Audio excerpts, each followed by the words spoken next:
त्र्यम्बकं यजामहे सुगन्धिं पुष्टिवर्धनम् उर्वारुकमिव बन्धनान् मृत्योर्मुक्षीयमामृतात्।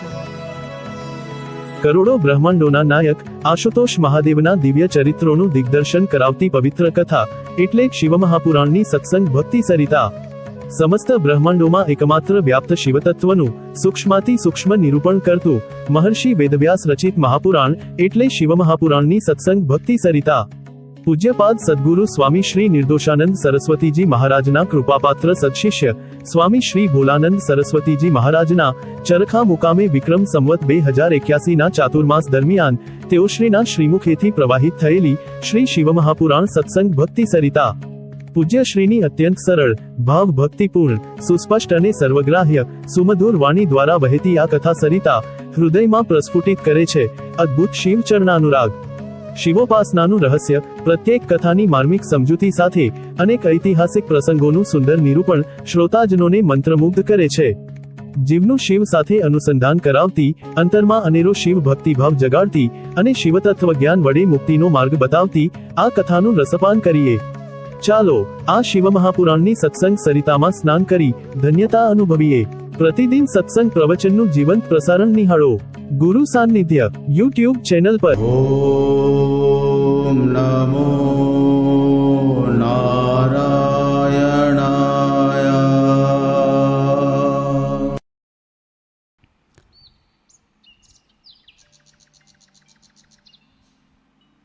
શ્રાવણ માસ એ શિવનું ભજન કરવાની મોસમ છે। શિવ ભક્તિની ઋતુ છે। આખો મહિનો શિવનો પર્વ છે। શ્રાવણ માસનો પ્રારંભ થઈ રહ્યો છે ત્યારે ભગવાન મહાદેવને વહાલા બનવા માટે અને મહાદેવના સ્વરૂપની અંદર ભળી જવા માટે એક મહિનો આપણે એવું શિવનું ભજન કરવું છે, શિવની પૂજા કરવી છે કે એક મહિનામાં તો આપણને શિવનો સાક્ષાત્કાર થઈ જાય, શિવના દર્શન થઈ જાય, શિવ તત્વનું જ્ઞાન થઈ જાય, શિવમાં આપણે ભળી જઈએ। એક મહિનો એવું ભજન તમે કરો, ભગવાન મહાદેવની એવી પાર્થિવ શિવલિંગની પૂજા કરો કે પૂજા કરતાં કરતાં જ આપણું મન શિવની અંદર ભળી જાય, આપણો આત્મા શિવની અંદર સમાઈ જાય। આવતીકાલથી ભગવાન મહાદેવ આપણા પાર્થિવલિંગ પૂજનની અંદર પધારવાના છે। આપણા આંગણે ભગવાન શિવનું આગમન થવાનું છે। આખો મહિનો ભગવાન મહાદેવ આપણી પૂજા, પાર્થિવ શિવલિંગની પૂજા સ્વીકારવા માટે દરરોજ અહીં પધારવાના છે। તો ભગવાનને આપણે આમંત્રણ આપવું જોઈએ, ભગવાનની બોલાવવા જવું જોઈએ કે પ્રભુ અમે આપની પૂજા કરવા જઈ રહ્યા છીએ, તો મારી પૂજા સ્વીકારવા માટે આવજો। આવતીકાલથી શ્રાવણ માસનો શુભારંભ થઈ રહ્યો છે। તો આજે આપણે ભગવાન શિવને આમંત્રણ આપવા મનથી કૈલાસમાં જઈએ। બધાએ આંખો બંધ રાખો, ટટ્ટાર બેસો। ભગવાન શિવના કૈલાસનું વર્ણન જે પ્રમાણે અહીંથી કરું એ પ્રમાણે બધાએ મનથી કૈલાસનો ભાવ કરજો। મનથી આપણે કૈલાસમાં જઈને ભગવાનની માનસ પૂજા કરીશું અને પછી ભગવાનને આમંત્રણ આપશું આપણા આંગણે પધારવા માટે। ચરખા આશ્રમના પવિત્ર પટાંગણને ધન્ય ધન્ય બનાવવા માટે પધારવાનું આમંત્રણ આપણે મહાદેવને આપશું। બધાએ ભાવ કરો, આપણે કૈલાસમાં જ બેઠા છીએ। મંદ મંદ સુગંધી શીતળ વાયુ વાઈ રહ્યો છે, ઝરમર ઝરમર વરસાદ વરસી રહ્યો છે। ભાવ કરો, કૈલાસની ભૂમિ દિવ્ય ભૂમિ છે, વર્તુળાકાર ભૂમિ છે, રત્નોની રેતી છે કૈલાસમાં. સૌગંધિક નામનું વન કૈલાસમાં આવેલું છે. એ વનની બાજુમાં નંદા અને અલકનંદા નદીઓ ખળખળ વહી રહી છે. વનમાં સુંદર મજાના ઘટાદાર વૃક્ષો ખીલેલા છે. વૃક્ષોની ઉપર સુગંધી પુષ્પો આવ્યા છે. પુષ્પોની ઉપર ભમરાઓ ગુંજારો કરી રહ્યા છે. કોયલ, મયુર વગેરે પક્ષીઓ ટહુકી રહ્યા છે. વનના મૃગલાઓ વનમાં કુદાકુદ કરી રહ્યા છે. વિશ્વકર્માજીએ કૈલાસની ફરતા કરોડો શ્યામ રંગના શિવલિંગો ગોઠવેલા છે. કોઈ લિંગો સુવર્ણ વર્ણના છે. સુવર્ણ જેવા સોના જેવા રંગના શિવલિંગો છે. દરેક શિવલિંગ સવા ફૂટના છે. દરેક શિવલિંગની ઉપર નાગ દેવતા પહેરાવેલા છે. રુદ્રાક્ષની માળા છે. દરેક શિવલિંગ ઉપર ત્રિપુંડ છે, બિલીપત્ર છે. દરેક શિવલિંગની ઉપર કમળનું પુષ્પ છે. કૈલાસના મધ્ય ભાગમાં 100 યોજન વિસ્તારવાળો વર્તુળાકાર ચેતન વડલો છે. અદ્ભુત ચૈતન્યમય વટવૃક્ષ છે. વટવૃક્ષની અનેક માળ છે. એ માળમાં ભગવાન શિવના અનન્ય સિદ્ધો શિવ યોગીઓ શિવના ધ્યાનમાં બેઠા છે. આ વટવૃક્ષની ઉપર કોઈ પણ પક્ષીઓના માળા નથી, માળાઓથી રહિત છે. વડલાની સુંદર વડવાઈઓ નીચે લટકી રહી છે. વડલો ચેતન છે. વડલાની નીચે જેમ જેમ ભક્તો આવતા જાય તેમ તેમ વડલો મોટો થતો જાય છે. વળી પાછો ક્યારેક નાનો પણ થઈ જાય છે. એ વટવૃક્ષના થડમાં સુંદર મજાનું સુવર્ણનું રત્નજડિત સિંહાસન છે. એ સિંહાસનમાં આપણા ઇષ્ટ આરાધ્ય આપણા માતા પિતા, આપણા દેવાધિદેવ મહાદેવ બિરાજમાન છે. ભાવ કરો, શિવ અને શક્તિ બિરાજમાન છે. ભગવાનનું સુંદર સ્વરૂપ તમને મનથી દેખાવું જોઈએ. ભાવ કરો, ભગવાન ખૂબ શોભી રહ્યા છે. કરોડો કામદેવનું સૌંદર્ય ભગવાન શિવના સૌંદર્યની સામે ફિક્કું પડી જાય એટલું અદ્ભુત સુંદર સ્વરૂપ ભગવાને બનાવ્યું છે. ભગવાનના મસ્તક ઉપર પિંગળી જટા 3 કડાઈ આકારે બાંધેલી શોભી રહી છે. જટાની ઉપરથી ગંગાજીનો પ્રવાહ ખળખળ વહી રહ્યો છે. બીજનો ચંદ્રમા ભગવાનની જટાને પ્રકાશી રહ્યો છે. ભગવાનના કાનમાં કુંડળ ચમકી રહ્યા છે. જે વર્ણન કરવું તમને મનથી દેખાવું જોઈએ. મન ક્યાંય બીજે જવા દેતા નહીં. ભગવાનના લલાટમાં ભસ્મનું ત્રિપુંડ છે. વચ્ચે ઊભી રેખા છે. વચ્ચે ત્રીજું નેત્ર છે. ભગવાનના ગાલ ગુલાબી છે, હોઠ લાલ છે, કંઠ નીલો છે. કંઠમાં ભગવાને રુદ્રાક્ષની માળાઓ ધારણ કરી છે. તક્ષક નાગ ભગવાનના કંઠની શોભાને વધારી રહ્યા છે. ભગવાને ડાબા ખભે જનોઈ પહેરેલી છે. ભગવાને વાઘાંબર કેળ ઉપર વીંટાળેલું છે. ગજાંબર અંગ ઉપર ઓઢેલું છે. ભગવાને ચતુર્ભુજ સ્વરૂપ બનાવ્યું છે. પ્રથમ જમણા હસ્ત વડે ભગવાને અભય મુદ્રા બનાવી છે, આશીર્વાદ આપી રહ્યા છે. દ્વિતીય જમણા હસ્ત વડે ભગવાને કમંડલું ધારણ કર્યું છે. તૃતીય ડાબો હસ્ત ભગવાનની ગોઠણ ઉપર રાખેલો છે. ચતુર્થ ડાબા હસ્ત વડે ભગવાને ત્રિશુલ ડમરું ધારણ કર્યું છે. ભગવાનનો વર્ણ કર્પૂર જેવો ધવલગૌર વર્ણ છે. ભાવ કરો, ભગવાનની ડાબી બાજુ માતાજી બિરાજમાન છે. માતાજીએ આજે લાલ રંગની સાડી પહેરી છે. મસ્તક ઉપર સોનાનો રત્નજડિત મુકુટ ધારણ કર્યો છે. માતાજીએ અનેક અલંકારો પહેર્યા છે. ખૂબ શોભી રહ્યા છે. માતાજીની બાજુમાં ગણપતિ ઊભા છે. મહાદેવની બાજુમાં કાર્તિક સ્વામી ઊભા છે. ઇન્દ્રાદી દેવતાઓ ભગવાન મહાદેવની ચામર ઢોળી રહ્યા છે, પવન નાખી રહ્યા છે.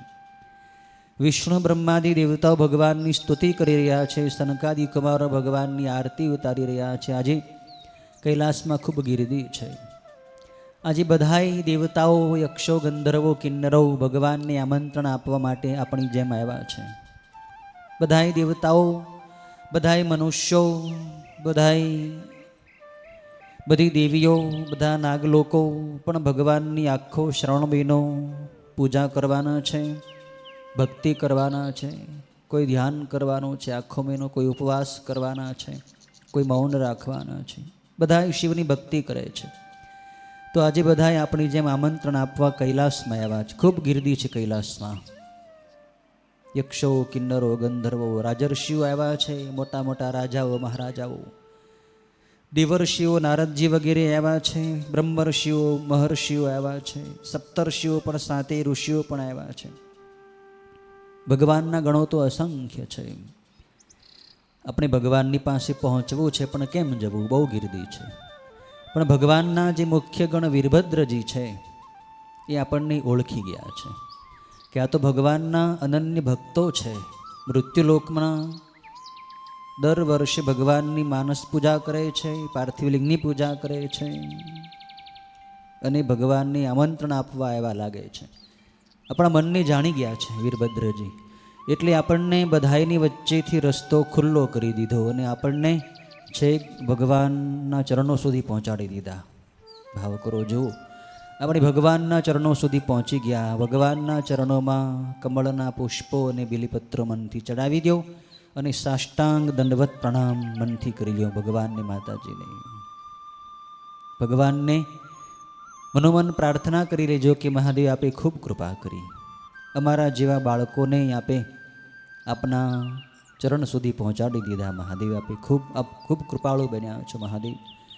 હવે અમારે આજે આપની અત્યારે માનસ પૂજા કરવી છે મહાદેવ. મનથી આપના ચરણ પ્રક્ષાલન કરવા છે.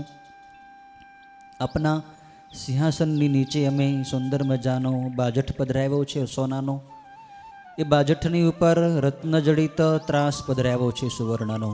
એ ત્રાસમાં મહાદેવ ગોળીમાં આપના ચરણો પધરાવવાની કૃપા કરો. અમારે આપના ચરણ પ્રક્ષાલન કરવા છે. ભાવ કરો, ભગવાન આપણી સામે મંદ મંદ હસી રહ્યા છે. ભગવાને આપણી પ્રાર્થના સ્વીકારી છે. ભગવાને પોતાના ચરણો નીચે પધરાવ્યા છે. ત્રાસમાં માતાજી પણ પધરાવ્યા છે. તમારા ડાબા હાથમાં સોનાનો કળશ લઈ ગયો. એ કળશની અંદર શીતળ સુગંધી ગંગાજળ ભરેલું છે. ભાવ કરો, ડાબા હસ્ત વડે ભગવાનના ચરણ ઉપર, માતાજીના ચરણ ઉપર જળ પધરાવવા માંડો અને તમારા જમણા હાથ વડે ધીમે ધીમે હળવે હળવે ભગવાનના ચરણ પ્રક્ષાલન કરવા માંડો. માતાજીના ચરણ પ્રક્ષાલન થઈ ગયા છે. હવે નીચેથી ત્રાસ લઈ લો અને સુવાળો કેસરી રંગનો નેપકિન, સુતરાવ નેપકિન છે, એ લઈને ભગવાનના ચરણોને લૂછી નાખો. માતાજીના ચરણોને લૂછી નાખો. સોનાની કટોરીમાં કેસર કસ્તુરી નાખેલું અને ભસ્મથી મિશ્રિત કરેલું ઘોળેલું ચંદન છે. તમારા જમણા હાથની ત્રીજી આંગળી ઉપર ચંદન લઈ લો. ભગવાનના અને માતાજીના જમણા ચરણના અંગુષ્ઠના નખચંદ્ર ઉપર ચંદનનો ચાંદલો કરી દો. મનથી ભગવાનના ચરણોમાં અખંડ સુગંધી અક્ષત ચડાવી દો. મનથી ભગવાનના ચરણોમાં કમળના પુષ્પો ચડાવી દો, ગુલાબના પુષ્પો ચડાવી દો. મનથી ભગવાનના ચરણોમાં બિલપત્ર ચડાવી દો. મનથી ભગવાનને અબીલ ગુલાલ ચડાવી દો. માતાજીને પણ અબીલ ગુલાલ કુમકુમ સિંદૂર ચડાવી દો. ભગવાનના ચરણોને લૂછી નાખો. ભગવાનનું ચરણામૃત છે, એમાંથી તમે આચમન લઈ લો તમારા જમણા હાથમાંથી લઈને. ભગવાનને આપણી મનથી અર્ઘ્ય આપો. ભગવાનના હસ્તકમળમાં જળ, ચંદન, અક્ષત, પુષ્પ, બિલીપત્ર, ગંધ વગેરે પવિત્ર દ્રવ્યોનો અર્ઘ્ય ભગવાનને હસ્તકમળમાં અર્પણ કરો. માતાજીને આપો. ભગવાનને પીવાનું પાણી આપો. ગંગાજળ ભરેલો સોનાનો કળશ ભગવાનને આપો. માતાજીને આપો. ભાવ કરો, ભગવાન જલપાન કરી રહ્યા છે. ભગવાનને આપણે હવે સ્નાન કરાવવું છે. ભાવ કરો, ભગવાનની સમક્ષ 8.25 ફૂટનું શ્યામ રંગનું શિવલિંગ પ્રગટ થયું છે. શિવલિંગની ઉપર નાગ દેવતા છે, રુદ્રાક્ષની માળા છે, કમળ છે, બિલીપત્ર છે, ત્રિપુંડ છે શિવલિંગમાં. ભગવાનને પ્રાર્થના કરો, મહાદેવ હોળીમાં અમારે આપને સ્નાન કરાવવું છે. મહાદેવ આપ સૂક્ષ્મ સ્વરૂપે શિવલિંગની અંદર બિરાજમાન થવાની કૃપા કરો. મારે આપને આજે વિવિધ દ્રવ્યોથી અભિષેક કરવા છે. આપ શિવલિંગની અંદર બિરાજમાન થવાની કૃપા કરો. ભગવાને આપણી પ્રાર્થના સાંભળી. ધીમે ધીમે ભગવાન ઊભા થઈ ગયા સિંહાસનમાંથી. માતાજી ઊભા થઈ ગયા. ભગવાનની અંદર માતાજી ભળી ગયા છે, સમાઈ ગયા છે. ભાવ કરો. શિવની અંદર શક્તિ ભળી ગયા. પછી શિવની અંદર બધાય દેવતાઓ પણ ભળવા માંડ્યા. વિષ્ણુ ભગવાન, બ્રહ્માજી, ઇન્દ્રાજી બધાય દેવતાઓ શિવની અંદર ભળી ગયા. પછી મહાદેવ એક જ છે, આપણને મહાદેવ જ દેખાય છે. ધીમે ધીમે ભગવાન શિવલિંગની અંદર બેસી ગયા છે. ઝાંખા ઝાંખા ભગવાન દેખાય છે શિવલિંગમાં આપણને. ભગવાને પોતાની જટાની ખુલ્લી કરી નાખી છે. ભાવ કરો. હવે ભગવાનની ઉપર શિવલિંગ ભગવાનની ઉપર મનથી 108 ગળા ગંગાજળના ચડાવવા માંડો. ચોળીને ભગવાનના શિવલિંગની જમણા હાથ વડે ચોળીને સ્નાન કરાવવા માંડો. ભગવાનની ઉપર લિંગ ભગવાનની ઉપર મનથી 108 ગળા કવલી ગાયના દૂધના ચડાવી દો. મનથી 108 ગળા પ્રવાહી દહીંના ચડાવી દો. મનથી 108 ગળા ગાયના ઘીના ચડાવી દો. મનથી 108 ગળા મધના ચડાવી દો. મનથી 108 ગળા પ્રવાહી શર્કરાના સાકરના ચડાવી દો.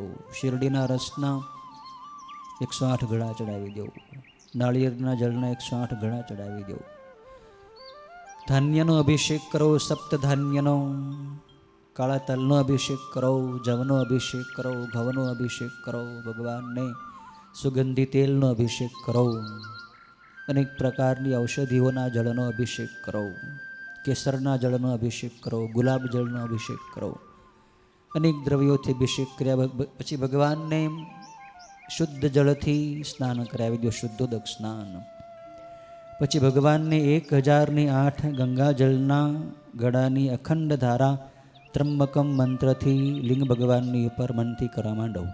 ઓમ ત્રંબકમ યજામહે સુગંધિમ પુષ્ટિવર્ધનમ ઉર્વારુકમિવ બંધનાન મૃત્યોર મોક્ષીયમામૃતાતોમ ભૂર્ભુવસ્વ શ્રી મહારુદ્ર સાંબ સદાશિવાય નમઃ. અમૃતાભિષેકમ સમર્પયામિ. લિંગ ભગવાનને અભિષેક થઈ ગયો છે. ભાવ કરો. એ ભગવાનને લૂછી નાખો. સુવાલા કેસરી રંગના સૂતરાઓ ટુવાલ વડે લિંગ ભગવાનની મનથી આપણે લૂછી નાખ્યું છે. લિંગ ભગવાનની ઉપર મનથી વાઘાંબર ચડાવી દઉં. મનથી ગજાંબર ચડાવી દઉં. મનથી ભગવાનને જનોઈ પહેરાવી દઉં. મનથી ભગવાનને રુદ્રાક્ષની માળા પહેરાવી દો. લિંગ ભગવાનની ઉપર મનથી સર્પના આભૂષણ પહેરાવી દો. ભાવ કરો. ધીમે ધીમે ભગવાન શિવલિંગમાંથી બહાર પધાર્યા છે. ભગવાન શિવલિંગમાંથી બહાર પધારી ગયા છે. સિંહાસનમાં બિરાજમાન થઈ ગયા. ભગવાનની અંદરથી બધાય દેવો બહાર આવવા માંડ્યા છે. ભગવાનની અંદરથી માતાજી પ્રગટ થયા. વિષ્ણુ ભગવાન પ્રગટ થયા. ઇન્દ્રાદિ દેવતાઓ પ્રગટ થયા. બધાય ભગવાનના સ્વરૂપમાંથી પ્રગટ થવા માંડ્યા છે દેવતાઓ. ભગવાનની ડાબી બાજુ માતાજી બેસી ગયા. બધા બેસી ગયા છે. એવી રચના કરી છે વીરભદ્રજી. જે દ્રવ્ય આપણે ભગવાનને ચડાવીએ એ બધા દેવતાઓને ચડવા માંડે છે. જે દ્રવ્ય માતાજીને આપણે ચડાવશું એ દ્રવ્ય બધી દેવીઓને પણ ચડવા માંડશે. મણિગ્રીવ દ્વીપમાંથી બધી માતાઓ ભદ્રકાલી, ચામુંડા, નવદુર્ગા, મહાદુર્ગા બધી દુર્ગા દેવીઓ પધાર્યા છે. બધાની પૂજા મનથી થવાની છે. ભાવ કરો. તમારા મનને બીજી ક્યાંય જવા દેતા નહીં. ભાવ કરો. સોનાની કટોરીમાં જે ચંદન ઘોળેલું છે, કેસરવાળું, કસ્તુરીવાળું, ભસ્મથી મિશ્રિત કરેલું સુખડનું તમારા જમણા હાથની 3 આંગળી ઉપર લઈ લો અને ભગવાનના લલાટમાં ત્રિપુંડ કરી દો. અંગૂઠાવાળી ચંદન લઈને ભગવાનના લલાટમાં મધ્ય ભાગમાં ઊભી રેખા કરી દો. માતાજીને કુમકુમનો ચાંદલો કરી દો. બધા દેવતાઓને જે વિલેપન ગમતું હોય એ વિલેપન બધાને કોરામાં ન. પણ બધા દેવતાઓ આપણને એમ કહે છે કે અમને તો ભસ્મ વહાલી છે. અમે બધા શિવના જ ભક્તો છીએ એટલે અમને ભસ્મ જ કરી દો. મને અમારે ભસ્મ કરવી છે. એટલે બધાએ દેવતાઓને આપણે લલાટમાં ભસ્મ કરી દીધી. પછી બધી દેવીઓને પણ ભસ્મ કરી દીધી, કેમ કે બધા શિવના ભક્તો જ છે. પછી મનથી ભગવાનને અક્ષત ચડાવી દો. અખંડ 1.25 લાખ સુગંધી ભગવાનને આપણે હવે પુષ્પ ચડાવવા છે. દરેક પ્રકારના પુષ્પોના કરંડિયા તૈયાર છે. એમાંથી ખભામાં પુષ્પો લઈ લઈને ભગવાનની ઉપર ચડાવવા માંડો. પહેલાં તો ભગવાનને નીલકમળના પુષ્પો ચડાવી દો, પછી ગુલાબી કમળના પુષ્પો ચડાવી દો, સફેદ કમળના પુષ્પો ચડાવી દો, જાંબલી રંગના કમળના પુષ્પો ભગવાનને મનથી ચડાવવા જ માંડજો. મનથી ભગવાનને રક્ત કમળ ચડાવી દો, મનથી ભગવાનને લાલ ગુલાબ, ગુલાબી ગુલાબ, સફેદ ગુલાબ, પીળા ગુલાબ, અનેક રંગના ગુલાબ ભગવાનને ચડાવ્યા છે. ભગવાનને ગલગોટાના પુષ્પો ચડાવી દો, કરેણના પુષ્પો, પારિજાતના પુષ્પો, ચમેલીના પુષ્પો, ધતુરાના પુષ્પો, મોગરાના પુષ્પો, ભગવાનને શંખાવલીના પુષ્પો ચડાવી દો, ભગવાનને ડોલરના પુષ્પો ચડાવી દો, મહાદેવની કલ્પવૃક્ષના પુષ્પો ચડાવી દો, શિવલિંગીના પુષ્પો મનથી ચડાવી દો. ખૂબ ભગવાનને જે પુષ્પો તમને યાદ આવે બધા ભગવાનને ચડાવવા જ માંડો. ખૂબ એટલા બધા પુષ્પો ભગવાનને માતાજીને ચડાવ્યા છે. ભગવાન આખા ઢકાઈ ગયા. જો ભગવાનને આપણે નીલકમળના પુષ્પોની માળા કંઠમાં પહેરાવી દો. માતાજીની લાલ રંગના ગુલાબની પુષ્પની માળા કંઠમાં આરોપિત કરી દો. બધા દેવી દેવતાની જે પુષ્પો ગમતા હોય એની ફૂલની માળા આપણે બધાને પહેરાવી છે. ગણપતિને ને કાર્તિક સ્વામીને, વિષ્ણુ ભગવાનને વૈજયંતી માળા ગમે એ પહેરાવી દીધી. કોઈને ચમેલીની માળા, કોઈને ડોલરની માળા. ભગવાનને આપણે 1.25 લાખ બિલીપત્રો ચડાવવા છે. કંડિયામાં તૈયાર છે બિલીપત્રની થપ્પી, ધોયેલા ડીટિયા કાપેલા અખંડ બિલીપત્રો છે. મનથી ભગવાનને ચડાવવા જ માનો બિલીપત્રો. ઓમ હરાય નમઃ, ઓમ મહેશ્વરાય નમઃ, ઓમ શંભવે નમઃ, ઓમ શૂલપાણયે નમઃ, ઓમ પિનાકધારિણે નમઃ, ઓમ શિવાય નમઃ, ઓમ પશુપતયે નમઃ, ઓમ મહાદેવાય નમો નમઃ. બિલ્વપત્રાણી સમર્પયામિ.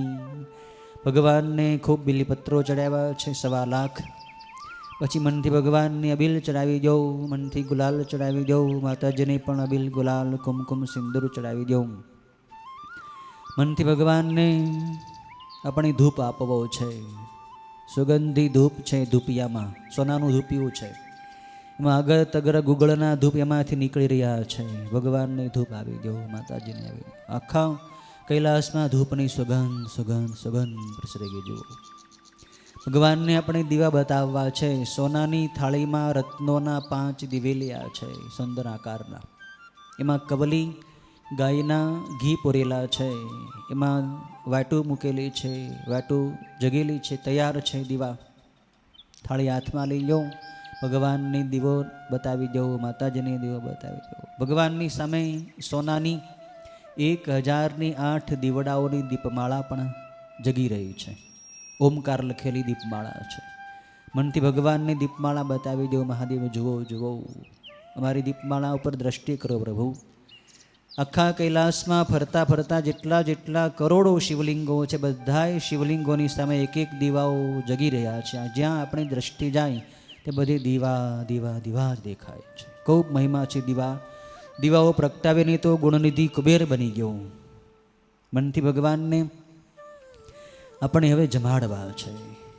જો ભગવાનને બેસવાનો સોનાનો બાજટ મુકાઈ ગયો છે. એની બાજુમાં માતાજીનો બાજટ સોનાનો મુકાઈ ગયો. બધાએ દેવી દેવતાને આપણે જમાડવા લાઈનબદ્ધ બધાએ પાટલા મુકાઈ ગયા છે. બાજોઠ ભગવાનને પ્રાર્થના કરો મહાદેવ ભોળીમાં. આજે અમારે આપણે ભાવતા ભોજન મનથી અમે બનાવ્યા છે આપના માટે પ્રભુ. અમારા ભાવના ભોજન આરોગવા માટે પ્રભુ પધારો. નીચે બાજોઠ ઉપર બિરાજમાન થવાની કૃપા કરો, કૃપા કરો, કૃપા કરો મહાદેવ. જો ભગવાન આપણી પ્રાર્થના સાંભળી છે. મહાદેવ ઊભા થયા છે. ધીમે ધીમે બાજટ ઉપર બેસી ગયા. માતાજી બેસી ગયા. બધું પરિવાર પોતપોતાના બાજટ ઉપર બેસી ગયા. ભગવાનની સામે, માતાજીની બધાની સામે થાળ મૂકવા માટેના પણ બાજોઠ સોનાના મુકાઈ ગયા છે. એ બાજોઠની ઉપર આપણે મનથી ભગવાનનો થાળ મૂકી દો. થાળ તૈયાર છે. ભગવાનનો થાળ મૂકી દો. ભગવાનની સામે બાજોઠ ઉપર, માતાજીની સામે બાજોઠ ઉપર માતાજીનો થાળ મૂકી દો ભોજનનો. અનેક પ્રકારના મિષ્ટાન ભગવાનને આપણે થાળમાં પીરસ્યા છે. અનેક પ્રકારના લાડુ છે. રવા માવાના લાડુ છે, ચૂરમાના લાડુ છે, મગજની લાડુડી છે, ઘૂઘરા છે. ભગવાનને બરફી મનથી ખૂબ તમને જે ભાવતો ભગવાનની ધરવા જ માંડો, મનથી ભાવ કરો. મોહનથાળ છે, બરફી છે, ગુલાબ જાંબુ છે, મનથી અનેક પ્રકારના શાક, ઊંધિયાનું શાક, અથાણા મનથી ભગવાનને ધરી દો, રાયતા ધરી દો, સૂકા મેવા ધરી દો, કાજુ બદામ પિસ્તા અખરોટ અંજીર, મનથી ભગવાનને દરેક પ્રકારના ફળ ફળાદી ધરી દો. સફરજન, ચીકુ, કેરી, દાડમ, પપૈયું, મોસંબી, દ્રાક્ષ, ભગવાનને મનથી દરેક પ્રકારના રસ ધરી દો. શેરડીનો રસ, કેરીનો રસ, દૂધપાક પણ ભગવાનની કટોરામાં ધરી દો. ભગવાનના થાળમાં વચ્ચે હલવો પીરસી દો. દૂધીનો હલવો અને ગાજરનો હલવો, અનેક પ્રકારના હલવા ભગવાનને ધરી દો. વચ્ચે થોડીક જગ્યા ખાલી છે, એમાં ભગવાનની ચૂરમું પીરસો. એમાં તાંબાની તપેલીમાંથી ભગવાનના ચૂરમામાં ગાયનું ઘી પધરાવી દો. ધાર કરો ઘીની ચૂરમા ઉપર. જો ભગવાન ચૂરમું ચોળી રહ્યા છે, માતાજી ચૂરમું ચોળવા માંડ્યા, મનથી ભગવાન જો જમવા માંડ્યા છે, તમારા હાથમાં પંખો લઈ લો, પવન નાખવા માંડો ભગવાનની વીંજણાથી, ચામર ઢોળવા માંડો. જો મનથી ભગવાન જમવા માંડ્યા છે, પણ ભગવાનને તો બહુ સાદું ભોજન ભાવે છે. ભગવાન થોડું થોડું ફ્રૂટ લે છે, સફરજન લે છે, થોડુંક ચીકુ લે છે, થોડુંક પોપૈયું લે છે, પણ પ્રભુ થોડુંક મિષ્ટાન તો જમાવું. આગ્રહ કરજો ભગવાનની મનથી, પ્રભુ થોડુંક જમાવું. આપણા માટેની પૂરી બનાવી છે, અનેક પ્રકારના શાક બનાવ્યા છે. મહાદેવ થોડુંક જમાવું મહાદેવ, અમારે આપણે થોડુંક મિષ્ટાન જમાડવું છે, જમો તો ખરા. ભગવાન કે બાળકો મને સાદું ભોજન ભાવે, પણ પ્રભુ અમારી બહુ ભાવના છે. તો ભગવાન કે તમારી ભાવના પૂરી કરો. જો ભગવાનની મુખ કમળ ખોલ્યો છે, ભગવાનના મુખમાં ગુલાબ જાંબુ જમાડી દો, માતાજીના મુખમાં બરફી જમાડી દો, ગણપતિને ચૂરમાનો લાડુ ભાવે, ગણપતિના મુખમાં લાડુ મૂકી દો, વિષ્ણુ ભગવાનને મોહનથાળ મૂકી દો. બધાને જે જે વસ્તુ ભાવતી હોય મિષ્ટાન આગ્રહ કરીને ખૂબ જમાડો. ભગવાન કેલા બાળકો તમે બહુ ભાવ કરો છો, પણ પ્રભુ તમે જ અમને બધું કરાવો છો, અમને બીજું ક્યાં કંઈ આવડે છે. પછી ભગવાન આપણો બહુ ભાવ હતો એટલે બધામાંથી થોડું થોડું લે છે. ડ્રાય ફ્રૂટ લે છે બધું, કાજુ બદામ પિસ્તા, પછી બધું મિષ્ટાન જમે છે, દૂધપાક જમે છે, શ્રીખંડ જમે છે, બધામાંથી થોડું થોડું ભગવાન જમી લીધું. ભગવાનને હવે હસ્તમુખ પ્રક્ષાલન કરાવવા છે. થાળ લઈ લો બજટ ઉપરથી, ખાલી ત્રાસ ભગવાનની સામે મૂકી દો. ભગવાનને હાથ લંબાવ્યા, ભગવાનના હસ્તકમળ ઉપર ગંગાજળ પધરાવીને ભગવાનના હાથ ધોવરાવો, માતાજીના પણ હસ્ત ધોવરાવો, મુખ ધોવરાવો. ભગવાનની પીવા માટેનું ગંગાજળનો કળશ સુગંધી જળનો આપી દો, લોટો માતાજીને આપી દો. ભગવાને આચમન કરી લીધું. મુખ લૂછવા માટે ભગવાનને લાલ રંગનો નેપકિન આપી દો, માતાજીને આપી દો. ભગવાન ઊભા થઈ ગયા, સિંહાસનના બિરાજમાન થઈ ગયા. ભગવાનને પાન બીડું મુખવાસ આપો. નાગરવેલના પાનમાં કાજુ બદામ, એલચી, તજ, લવિંગ મુખવાસ બધો છે. અળસીનો મુખવાસ છે, દાણા દાળનો મુખવાસ છે, વરિયાળી છે. ભગવાન પાન બીડું ચાવી રહ્યા છે, માતાજી ચાવી રહ્યા. ભાવ કરો. ભગવાનને દક્ષિણા આપી છે. 1.25 લાખ સોના મોરોની થેલીઓ તૈયાર છે. એક થેલી બધાને આપો. મહાદેવને એક થેલી આપો, માતાજીને બધા પરિવાર. ભગવાનને આપણે હવે આરતી ઉતારવી છે. સોનાની આરતી છે, એમાં 5 વાટો મૂકેલી છે, કપૂર મૂકેલું છે. એમાં તમારા જમણા હાથમાં આરતી લઈ લો, ડાબા હાથમાં ગરુડ ઘંટી લઈ લો, ટંકોરી. આરતીનો બહુ મોટો ઉત્સવ થઈ રહ્યો છે. દેવતાઓને પણ આરતીનો બહુ મોટો ઉત્સવ કરવો છે. એટલે બધાય દેવતાઓ ઊભા થઈને ગંધર્વો ગાન કરવા માંડ્યા છે, અપ્સરાઓ નૃત્ય કરવા માંડે છે, દેવતાઓ દુંદુભી વગાડવા માંડ્યા છે. ઢોલ, મૃદંગ, શંખ, ડમરૂ બધા વાદ્યો, નગારા વગેરે તાલબદ્ધ સ્વરથી વાગી રહ્યા છે. મનથી ભગવાનની આરતી ઉતારવા માંડો. કર્પૂર ગૌરમ કરુણાવતારમ સંસાર સારમ ભુજગેન્દ્રહારમ સદા વસંતમ હૃદયારવિંદે ભવમ ભવાની સહિતમ નમામિ. ઓમ ભૂર્ભુવસ્વ શ્રી મહારુદ્ર સામ સદાશિવાય નમઃ. કર્પૂરારતિકમ સમર્પયામિ. આરતી ઉપરથી પુષ્પો ઉતારીને પુષ્પ ફેરવીને ભગવાનના ચરણોમાં ચડાવી દો, માતાજીના ચરણોમાં ચડાવી દો. ભગવાનની ફરતા આપણી મનથી પરિક્રમા ફરવી છે. ભગવાનની ફરતા ફરવા જ માંડો. મનથી 1008 પરિક્રમા મનથી ફરજો. પરિક્રમા કરતાં કરતાં તમે જ્યારે ભગવાનની સામે આવો ને ત્યારે સાષ્ટાંગ દંડવત પ્રણામ કરવાના. એક એક પરિક્રમા અને એક એક દંડવત. 1008 પરિક્રમા કરી દંડવત કર્યા પછી ભગવાનને મંત્ર પુષ્પાંજલિ આપવી છે. તમારી અંજલિમાં ખોબામાં દરેક પ્રકારના પુષ્પો બિલીપત્રો લઈ લો, અક્ષત લઈ લો. ભગવાનના ચરણોમાં બિલીપત્ર મંત્ર પુષ્પાંજલિ ચડાવી દો, માતાજીને ચડાવી દો. ભગવાનને વિશેષ અર્ઘ્ય આપી દો. હસ્તકમળમાં માંગલિક પદાર્થોનો ફલાર્ઘ્ય આપી દો ભગવાનને. દરેક પ્રકારના ફળની ટોપલી અર્ઘ્યમાં ભગવાનને અર્પણ કરો, માતાજીને. ભગવાનનું મનથી ધ્યાન કરો. જો ભગવાન સાક્ષાત બેઠા છે, મનથી ભગવાનનું મુખ દેખાવું જોઈએ.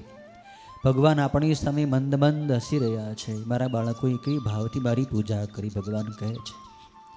ભગવાન જમણો હસ્ત ઊંચો કરી આપણને આશીર્વાદ આપી રહ્યા છે.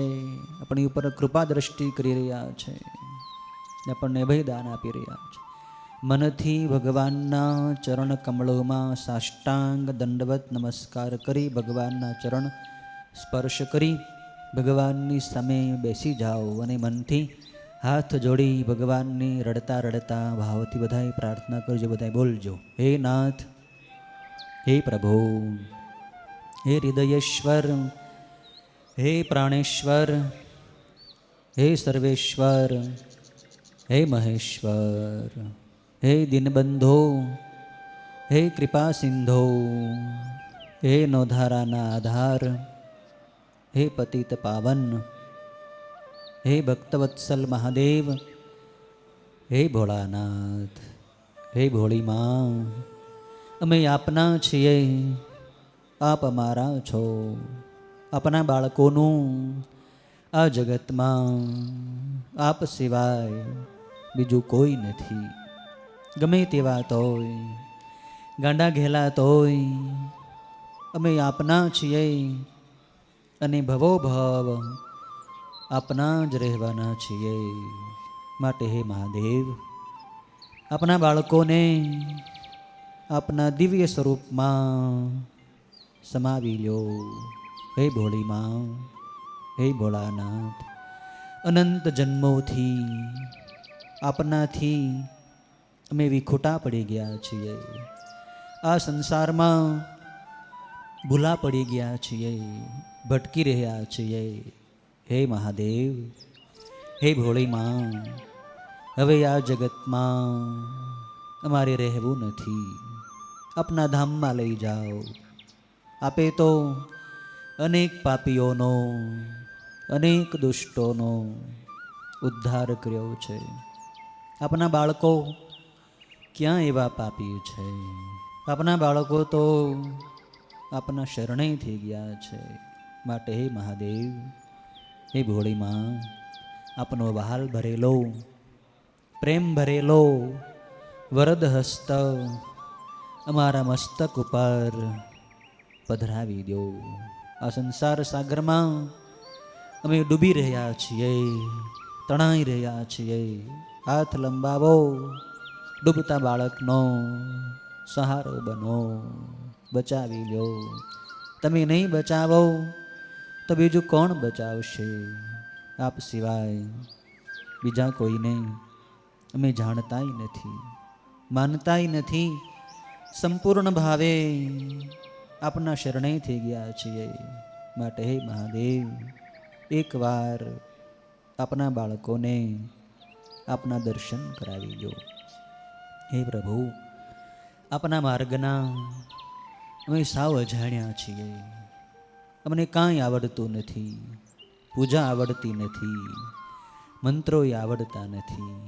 આપે અમને જેવો ભાવ કરાવ્યો, જેવું મન આપ્યું, એવા મનથી, એવી મનની સામગ્રીથી આપની માનસ પૂજા ભાવથી કરી છે. હે મહાદેવ, અમારી આ માનસ પૂજાને સ્વીકારી લેજો. હે ભોળી માં, હે ભોળાનાથ, આપની કૃપાથી, આપની જ દયાથી, આપની જ પ્રેરણાથી, આપની જ શક્તિથી આપના બાળકો આવતીકાલથી આખો શ્રાવણ મહિનો દરરોજ આપની પાર્થિવ શિવલિંગની પૂજા કરવાના છે. હે મહાદેવ, હે ભોળી માં, અમારી પૂજા સ્વીકારવા માટે દરરોજ પધારજો. અમારા આંગણે આપના પરિવારને લઈને, આપના દેવતાઓને લઈને, આપના બધાય ગણોને લઈને અમારા આંગણે જરૂર પધારજો. હે મહાદેવ, આપની પૂજા કરવાની અમને શક્તિ આપજો, ભક્તિ આપજો. આખો શ્રાવણ મહિનો અમારું મન આપની અંદર જ લાગેલું રહે. આપ સિવાય બીજું કાંઈ અમારે બોલવુંય નથી, જોવુંય નથી, સાંભળવુંય નથી. એક મહિનો અમારી પાસે આપની એવી ભક્તિ કરાવો કે એક મહિનામાં અમે આપની અંદર ભળી જઈએ. હે મહાદેવ, આપણા બધાય બાળકોને આખો શ્રાવણ મહિનો સારું આરોગ્ય આપજો, બીમારીઓથી મુક્ત કરજો, આળસ પ્રમાદથી, કામ ક્રોધથી, લોભ મોહથી અમને મુક્ત રાખજો. અમારા મનમાં કોઈના પ્રત્યે દુર્ભાવ ન થઈ જાય. આખા જગતમાં અમે આપને જ જોઈએ, આપને જ સાંભળીએ, આપના જ દર્શન કરીએ એવી કૃપા કરજો. હે મહાદેવ, હવે આ જગતમાંથી અમને બચાવી લેજો. અમારા જીવનમાંથી જે દુર્ગુણો આપને ન ગમતા હોય એને દૂર કરી દેજો, અને જે સદ્ગુણો આપને ગમતા હોય એ સદ્ગુણોથી અમને ભરી દેજો. હે મહાદેવ, અમારા જીવનથી, વાણીથી, વર્તનથી, નેત્રથી, હૃદયથી કોઈ પણ જીવ પ્રાણીનું અહિત ન થઈ જાય એવી કૃપા કરજો. અમારું સંપૂર્ણ જીવન આપની પૂજાનું પુષ્પ બની જાય એવી કૃપા કરજો. મારી સાથે રહેજો, દયાળુ બનજો, કૃપાળુ બનજો. ઓમ નમઃ પાર્વતી પતયે હર હર મહાદેવ હર. ભગવાને આપણી પ્રાર્થના સાંભળી લીધી છે. ભગવાને આપણું આમંત્રણ સ્વીકારી લીધું છે. હવે ભગવાન રોજ આપણા આંગણે પધારવાના છે.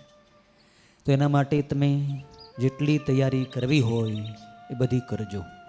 એક મહિનો ભગવાનનો ઉત્સવ જ છે, આખો મહિનાનો ઉત્સવ, આખો મહિનાનો તહેવાર છે. આ શિવના બનવાનું આ પર્વ છે. આખો મહિનો એવું ભજન તમે કરો, ભજન કરતાં કરતાં આપણે ભળી જવું છે મહાદેવમાં. એવો નિયમ લઈ લો કે એક પણ દિવસ આપણે પૂજા પાડવી નથી. સવારે સમય થાય એટલે બધાય આશ્રમે 3:30 પોણા 4 પહોંચી જ જવાનું. 4 વાગે આપણી પૂજા શરૂ થઈ જશે સવારથી. બહેનો, દીકરીઓ, માતાઓ પોતાના ઘરે પૂજા કરે. લાઈવ પ્રસારણના માધ્યમથી બહેનો માતાઓ અમારી સાથે જ અહીં પૂજા કરશે. અહીં જે પૂજા થતી હશે એવી પૂજા બહેનો ઘરે કરી શકશે. એમને એમ જ થશે કે અમે આશ્રમમાં છીએ.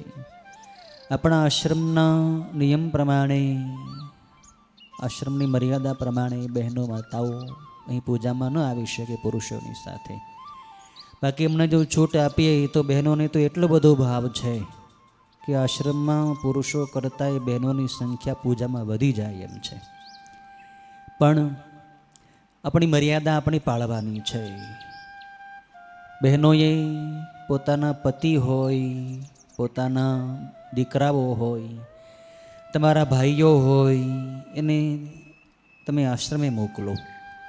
તમારા ઘરના જે કોઈ પુરુષો હોય એને તમે આગ્રહ કરીને કહો કે તમે જાઓ આશ્રમે.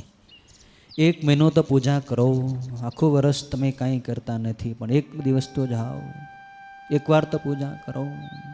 આ વખતે ચરખા ગામને પાર્થિવ શિવલિંગની પૂજાનો આખો મહિનો લાભ મળવાનો છે. ભગવાનની અનહદ કૃપા વરસી છે ચરખા ગામ ઉપર.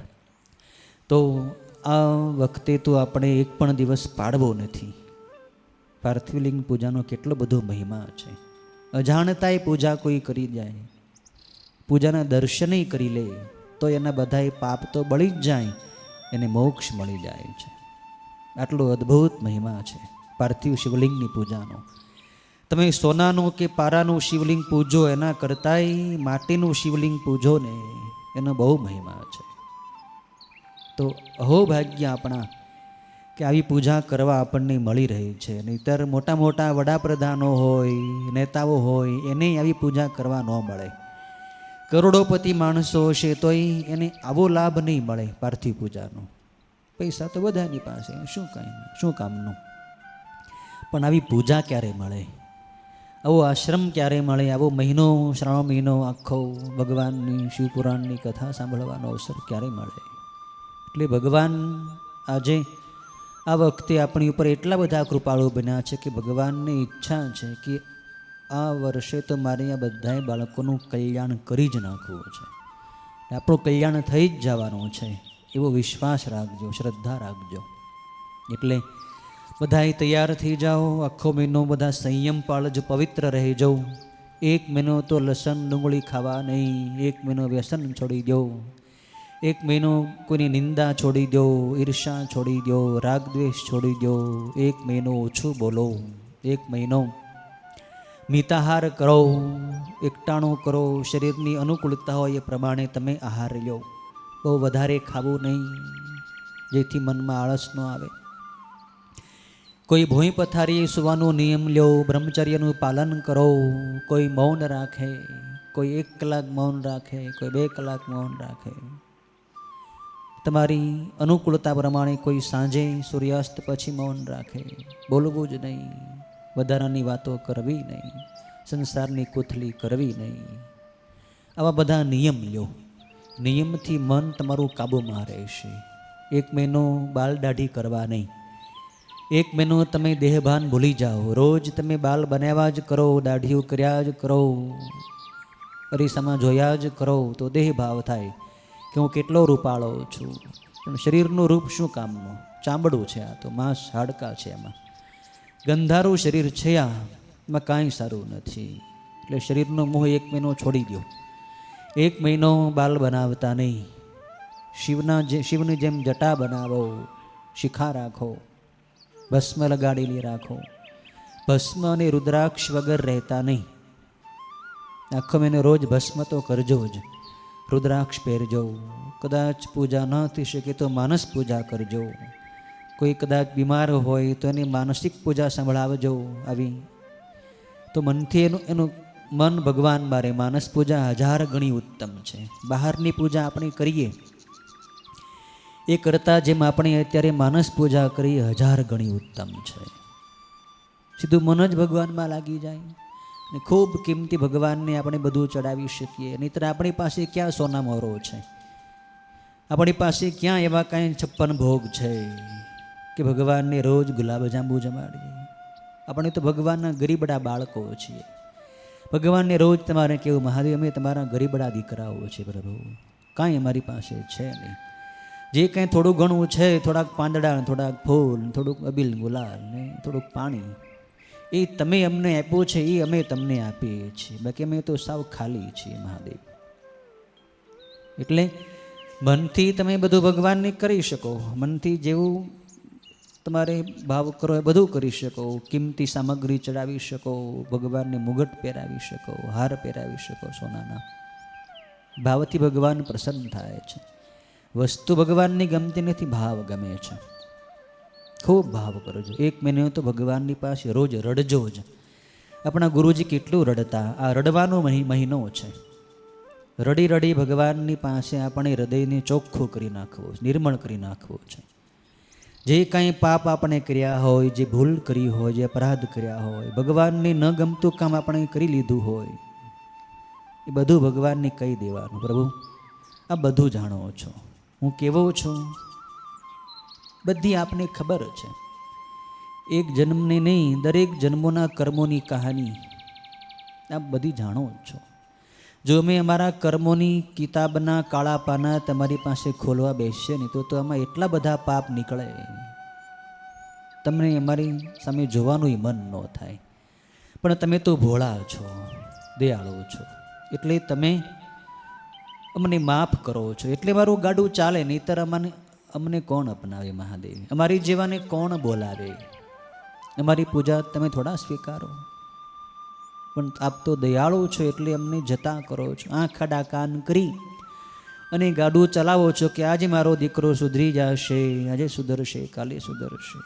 એમ કરતાં કરતાં તમે અમને નિભાવો છો એટલે અમે આપની પૂજા કરી શકીએ ને. નહીંતર અમારી શું તાકાત કે વહેલા જાગીને અહીં આશ્રમે આવી શકીએ, કે આપની માનસ પૂજા કરી શકીએ, કે આપનો સત્સંગ કરી શકીએ. આપ કરાવો છો એટલે અમે કરી શકીએ છીએ. એટલે આવું કરજો તમે. છેવટે શિવાલયમાં તો જાજો જ, શિવાલયમાં તો રોજ જાજો જ. પાર્થિવ પૂજા કરો તોય મંદિરમાં રોજ પૂજા કરજો. રોજ ભગવાનની તમારી શક્તિ હોય તો દીપમાળા કરજો. સોમવારે તો ખાસ કરજો. સોમવારે તો મહાવ્રત કહેવાય. શ્રાવણ મહિનાનો સોમવાર તો બહુ ઉત્તમ. આખા વર્ષમાં જેમ શિવરાત્રિનો મહિમા એવો સોમવારનો મહિમા છે. એટલે ભગવાન શિવ દેવોના દેવ છે, દયાળુ કૃપાળુ છે. શિવ સુધી આપણે શિવની પૂજા સુધી પહોંચી ગયા, શ્રાવણ મહિના સુધી પહોંચી ગયા, પાર્થિવલિંગ પૂજા સુધી પહોંચી ગયા, શિવપુરાણના સત્સંગ કથા સુધી પહોંચી ગયા. કેટલું દુર્લભ! એકવાર અજાણતા પૂજા થઈ જાય તો ભગવાન પાપી માણસ હોય તો એને પોતાનો ગણ બનાવી દે. જો આપણે કથામાં કાલે સાંભળ્યો ને, વીરભદ્રની કથા સાંભળી કાલે, તો વીરભદ્ર કોણ હતા એની પૂર્વજન્મની કથા આવે સ્કંદ પુરાણમાં. મહેશ્વર ખંડ જે છે પહેલો, એમાં કેદાર ખંડ છે પહેલો. મહેશ્વર ખંડની અંદર કેદાર ખંડ. એમાં છેલ્લે એક એવી કથા આવે છે કે વિધવા એક બ્રાહ્મણી હતી, વિધવા હતી, યુવાન હતી, એટલે કામવાસનાથી ઘેરાઈ ગઈ અને એક ચંડાળની સાથે એણે સંબંધ જોડ્યો. ચંડાળની સાથે લગ્ન કરી લીધા એણે અને ખૂબ ભોગવિલાસમાં પાપમાં પ્રવૃત્ત થઈ ગઈ. ચંડાળથી એને એક દીકરો થયો. એ દીકરો પણ પાપી થયો. એનું નામ દુસ્સહ પડ્યું. નામ જેવા એના ગુણ હતા. દુસ્સહ એટલે જેને સહન કરવો બહુ કઠિન હોય એવો એ દુસ્સહ હતો. એટલો બધો નાનીથી પાપી હતો કે હિંસા જ કર્યા કરતો, પશુ પક્ષીઓને મારી નાખતો, જુગાર રમતો, ચોરી કરતો, વેશ્યાગમન કરતો, મદિરાપાન, માંસાહાર, એવું એકેય પાપ નહોતું કે જે પાપ એણે ન કર્યું હોય. ચંડાળથી જન્મ્યો હતો. આ બહુ પાપી, નખશીખ, પાપીઓનો શિરોમણી હતો. એકવાર એ મોટો થયો અને પછી એકવાર એ અનાયાસે એક શિવાલયમાં એને જવાનું થયું. ક્યાંક ગયો એ બાર ગામ, કંઈ રહેવાનું ઠેકાણું નહોતું. એક મંદિર હતું શિવનું, બહુ મોટું મંદિર હતું, ભવ્ય દિવ્ય. ત્યાં એ ગયો. ત્યાં એને રાતે રોકાવું પડ્યું. ને એ દિવસે બરોબર શિવરાત્રિ હતી, મહાશિવરાત્રિ, મહા મહિનાની. આખો દી એને કાંઈ ખાવાનું મળ્યું નહીં, એટલે અજાણતા ઉપવાસ થઈ ગયો. રાતે બધાય ભક્તો ત્યાં મંદિરમાં પૂજા કરતા હતા. પૂજા એને જો એમ કે મંદિરમાં જ રોકાણો હતો, એ બીજે કંઈ ઠેકાણું તો હતું નહીં, એટલે જોવી ન હોય તે પૂજા જોવાઈ ગઈ. પૂજાના મંત્રો એણે સાંભળ્યા, પ્રાર્થના સાંભળી, ધૂન કીર્તન થતા હતા એ સાંભળ્યા. એક સંત મહાત્મા આવી રીતે ભગવાન શિવની શિવપુરાણની કથા કરતા હતા, એ એણે સાંભળી. શિવરાત્રિના દિવસે એણે ઉપવાસ થઈ ગયો, રાત્રે જાગરણ થઈ ગયું, ભગવાનની પૂજા જોઈ, ભગવાનની કથા એણે સાંભળી. આટલું એણે ખાલી અજાણતા એનાથી પુણ્ય થઈ ગયું. એને ખબર નહોતી કે આજે શિવરાત્રિ છે ને આજે કંઈક જાગવું જોઈએ ને આજે ઉપવાસ કરવો જોઈએ, કંઈ ખબર નહોતી. અજાણતા બધું થઈ ગયું. અને પછી અમુક સમય પછી એનું આયુષ પૂરું થયું અને મૃત્યુ પામ્યો. તો બીજા જન્મમાં એ ચિત્રાંગદ રાજાનો રાજકુમાર થયો. દીકરો રાજકુમાર બન્યો, રાજાનો દીકરો થયો. એનું નામ વિચિત્ર વીર્ય પડ્યું. એ વિચિત્ર વીર્ય એટલો બધો રૂપાળો હતો, એટલું બધું સૌંદર્ય એને પ્રાપ્ત થયું, એટલું બધું રૂપ એને પ્રાપ્ત થયું કે એના મહેલની દાસદાસીઓ, બધી સ્ત્રીઓ હતી, યુવતીઓ હતી, એ આ વિચિત્ર વીર્ય રાજકુમારની બહુ ચાહતી હતી. બધી સ્ત્રીઓ એની પાછળ પાછળ જ ફર્યા કરતી કે આ રાજકુમાર અમારી સાથે બોલે, અમારી સામે જોવે. એટલું બધું સુંદર રૂપ એને પ્રાપ્ત થયું. જો શિવ પૂજા કરવાથી તમને સારું રૂપ મળે, સારું આરોગ્ય મળે, સારું ધન મળે, સારું મન મળે, સારું મકાન મળે, સારો પુત્ર મળે. બહેનો દીકરીઓ શિવની પૂજા કરે તો એને મનગમતો પતિ મળે, સારું ઘર મળે, સારું સાસરિયું મળે, સારા સંતાનો થાય. બધાય દુઃખો દૂર કરવાનો એક જ ઉપાય છે કે તમે શિવની પૂજા કરો, શિવરાત્રિનું વ્રત કરો, સોમવારનું વ્રત કરો, શ્રાવણ મહિનાનું વ્રત કરો. આ વિચિત્ર વીર્યને પૂર્વજન્મનું સ્મરણ રહ્યું કે હું પૂર્વજન્મમાં દુસ્સહ નામે પાપી હતો, બહુ મેં પાપ કર્યું હતું, પણ છતાંય મહાદેવ કેટલા ભોળા છે. અજાણતા મારાથી શિવરાત્રિનું વ્રત થઈ ગયું એટલે ભગવાને મને આવો શ્રેષ્ઠ જન્મ આપ્યો અને રાજાનો દીકરો બન્યો. પૂર્વજન્મનું સ્મરણ અને આટલું સુંદર રૂપ મને મળ્યું, તો હવે તો મારે શિવની ભક્તિ કરવી છે. એટલે નાનેથી રોજ શિવની ભસ્મ લગાડતો, રુદ્રાક્ષની માળા બધે પહેરતો, કાંડામાં ને બાવડામાં ને માથે ને ગળામાં બધે રુદ્રાક્ષના અલંકારો પહેરતો, રોજ ભગવાનની પૂજા કરતો, ઓમ નમઃ શિવાયની ધૂન બોલતો. એના વચ્ચે બાળ સખાઓ મિત્રો હતા, એને પણ ધૂન બોલાવ્યા કરતો, ભગવાનની માનસ પૂજા કર્યા કરતો, બધાને કર્યા કરતો, ભગવાનની પાસે ખૂબ રડતો અને પછી ભગવાનનું ધ્યાન કરતો. ધ્યાનમાં એવો બેસી જતો, કલાકોના કલાકો સુધી એને દેહભાન ભૂલાઈ જતું. કેટલો સમય પસાર થઈ ગયો, આખી રાતની રાત ધ્યાનમાં બેસતો, કંઈ ખબર ન રહેતી એને. શિવ સિવાય બીજું એને કંઈ ગમતું જ નહીં. શિવને ધર્યા વગર ખાતો નહીં, ઓમ નમઃ શિવાય બોલ્યા વગર પાણી પણ પીતો નહીં.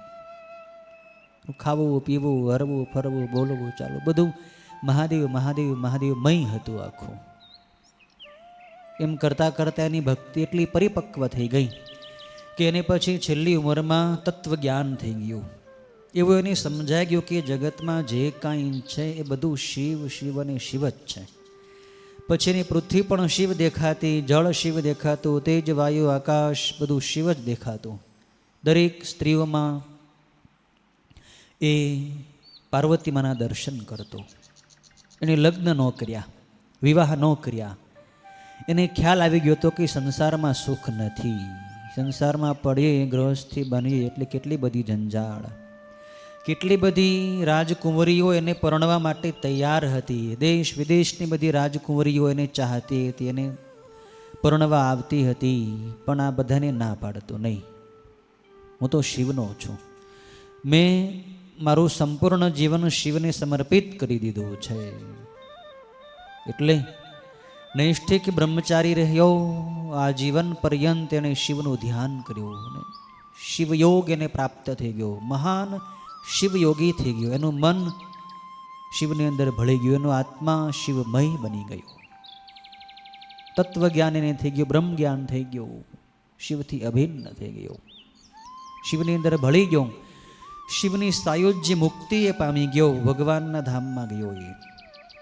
એ પછી જ્યારે દક્ષ પ્રજાપતિએ યજ્ઞ કર્યો, આપણે કાલે કથા કરી એમાં સાંભળ્યું કે દક્ષ પ્રજાપતિએ મહાન યજ્ઞ કર્યો, એમાં શિવને સ્થાન ન આપ્યું. દાક્ષાયણી શિવાદેવી એ યજ્ઞમાં આવ્યા, મહાદેવનું સ્થાન ન જોયું. પછી દક્ષને ઘણા કઠોર વચન કીધા. દક્ષે પણ ક્રોધાયમાનથી સતીદેવીને ઘણા ક્રોધ વચનો કીધા. પછી સતીદેવી એ યજ્ઞમાં યોગાગ્નિ વડે બળીને ભસ્મ થઈ ગયા.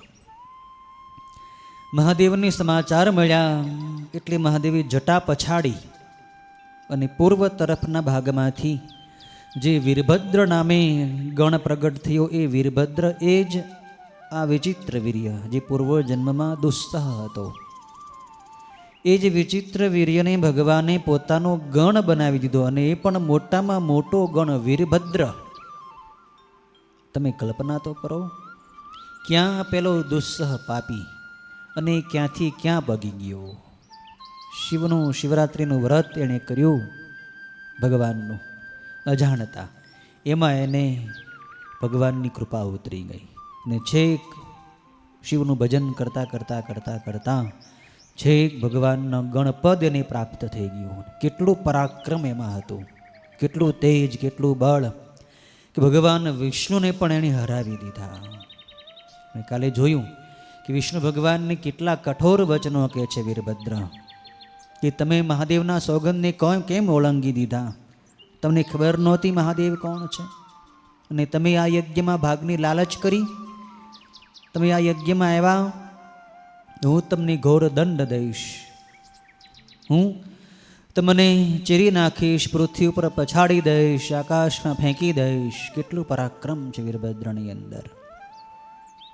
36મા અધ્યાયમાં આપણે કથા સાંભળી. વીરભદ્રે એમ કહ્યું એટલે વિષ્ણુ ભગવાને પછી વીરભદ્રને કહ્યું કે વીરભદ્રજી, તમે શિવના મહાન ગણ છો, પણ તમે મને શિવનો અભક્ત ન માનો. હું શિવનો ભક્ત છું, પણ આ તો હું ભક્તવત્સલ છું. જેમ ભગવાન શિવ ભક્તવત્સલ છે, એમ હું પણ ભક્તવત્સલ છું. મારા ભક્તો મને પ્રાર્થના કરે, મારે શરણે આવે, તો એનું મારે રક્ષણ કરવું જોઈએ. એ માં દક્ષ અત્યારે મારે શરણે આવ્યો છે, તો એને બચાવવા માટે મારે પ્રયત્ન કરવો જોઈએ. મને ખ્યાલ છે કે આપને હું પહોંચી નહીં શકું, આપને હું જીતી નહીં શકું. તમે તમારી રીતે મારી સાથે યુદ્ધ કરો, હું મારી શક્તિ પ્રમાણે આપની સાથે યુદ્ધ કરીએ, મારું પણ કર્તવ્ય પૂરું થાય. તમે પણ શિવના ગણ છો, તો તમે પણ મારી સાથે યુદ્ધ કરો. જે થવાનું હશે તે થશે, પણ આપણે યુદ્ધ કરી લઈએ. પછી 37મા અધ્યાયની અંદર વિષ્ણુ ભગવાન અને વીરભદ્રનું ઘોર યુદ્ધની કથા છે. બ્રહ્માજી આ કથા નારદજીને સંભળાવે છે. વીરભદ્રોથ યુદ્ધે વૈ વિશ્વના સ મહાબલ સંસ્મૃત્ય શંકરમ ચિત્તે સર્વાપદ્ધિ નિવારણમ. પછી ભગવાન શિવના ગણ વીરભદ્રનો અને વિષ્ણુનું યુદ્ધ થયું. ભગવાનના બધા જે ગણો હતા, નંદી, ભૃંગી, મહાકાલ, સ્કંદ, કપર્દી, સોમ, શુક્ર વગેરે બધાએ ગણો પણ બધાએ દેવતાઓની સામે લડવા લાગ્યા. નંદી હતો એ ઇન્દ્રની સાથે લડવા લાગ્યો. અશ્મન હતા એ અગ્નિદેવની સાથે યુદ્ધ કરવા માંડ્યા. બળવાન કુબેર હતા એ કુષ્માંડપતિની સાથે યુદ્ધ કરવા લાગ્યા. એ વખતે ઇન્દ્રે 100 આરાવાળું વજ્ર નંદીને માર્યું, એટલે નંદીએ પણ ઇન્દ્રને છાતીમાં ત્રિશૂળનો પ્રહાર કર્યો. નંદી અને ઇન્દ્ર બહુ બળવાન હતા. નંદીશ્વર પણ ભગવાનના મહાન અને મુખ્ય ગણ, જેની કથા પણ આગળ આવશે. ઇન્દ્રની સામે એણે એટલું બધું પરાક્રમ કર્યું કે ઇન્દ્ર ધ્રુજી ગયો. પછી હાલોક નામનો જે વીર હતો ભગવાનનો ગણ, એ યમરાજની સાથે તુમુલ યુદ્ધ કરવા માંડ્યો. શિવના ગણ કેટલા પરાક્રમી છે કે યમરાજને પણ હંફાવી દે છે. ચંડ નામનો ગણે નૈઋત્ય લોકપાલની સાથે યુદ્ધ કરવા માંડ્યો. મુંડ નામે ગણનાયક શક્તિથી ત્રણેય લોકને વિસ્મય પાડતો હોય એમ વરુણદેવની સાથે લડવા લાગ્યો.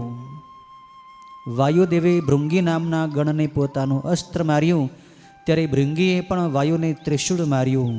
એમ પરસ્પર દેવતાઓ અને શિવગણોનું ભયંકર યુદ્ધ થયું. એ વખતે શત્રુઓનો નાશ કરનારા મહાતેજસ્વી વિષ્ણુ એ શિવગણોની સાથે લડવા માંડ્યા. સુદર્શન નામનું ચક્ર ભગવાન વિષ્ણુએ વેગથી ફેંક્યું, તો ક્ષેત્રપાલ જે હતા ભગવાનના ગણ, એણે એ ચક્રને આવતું જોઈ ચક્રને એકદમ ગળી ગયા ક્ષેત્રપાલ.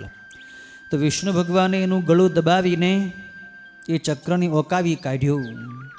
પછી ભગવાન વિષ્ણુ અત્યંત ક્રોધાયમાન થયા. ચક્ર લઈને વીર ગણોની સામે લડવા લાગ્યા. ભગવાન વિષ્ણુએ જાત જાતના હથિયારો ફેંકીને ગણોની સાથે મોટું યુદ્ધ કર્યું, કે જે યુદ્ધ ગભરામણ કરે એવું ભયંકર પરાક્રમવાળું હતું. પછી તો વીરભદ્ર જે બીજી બાજુ યુદ્ધ કરી રહ્યા હતા એ ભગવાન વિષ્ણુની સામે યુદ્ધ કરવા આવી ગયા અને વિષ્ણુના યોગ બળને લીધે એમના શરીરમાંથી મહાભયંકર અસંખ્ય શંખ ચક્ર ગદાધારી યોદ્ધાઓ ઉત્પન્ન થયા. વિષ્ણુ ભગવાને માયા કરી પોતાના સ્વરૂપમાંથી અનેક પોતાની જેવા જ હજારો કરોડો વિષ્ણુઓ પ્રગટ કર્યા, પરંતુ એ બધાય શિવગણોને એ બધાય વિષ્ણુ ગણોને વીરભદ્રે ત્રિશૂળ મારીને એને હરાવી દીધા, ભગાડી દીધા. વીર પુરુષોને પણ ભયંકર લાગે એવું યુદ્ધ વીરભદ્ર કરી રહ્યા હતા.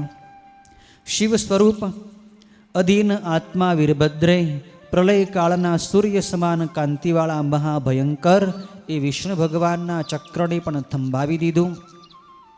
વીરભદ્રે વિષ્ણુ ભગવાનને પણ થંભાવી દીધા. જેમ કોઈ વૃક્ષ એક જગ્યાએ સ્થિર થઈ જાય, સ્તંભન થઈ જાય, એવી રીતે વીરભદ્રે એવી શક્તિનો પ્રયોગ કર્યો કે વિષ્ણુ ભગવાન જેમ હતા એમને એમ થંભી ગયા, સ્થિર થઈ ગયા. પછી વિષ્ણુ ભગવાને સ્તંભનથી રહિત થવાની વિદ્યા કરીને પોતે છૂટા થઈ ગયા. પછી પોતાનું સારંગ ધનુષ હાથમાં ઉઠાવ્યું અને એના વડે યુદ્ધ કરવા માંડ્યા. પણ વીરભદ્રે એવું બાણ માર્યું કે સારંગ ધનુષના પણ 3 ટુકડા થઈ ગયા. પછી વીરભદ્રની સામે જીત મેળવવી એ વિષ્ણુ ભગવાન માટે અશક્ય હતું.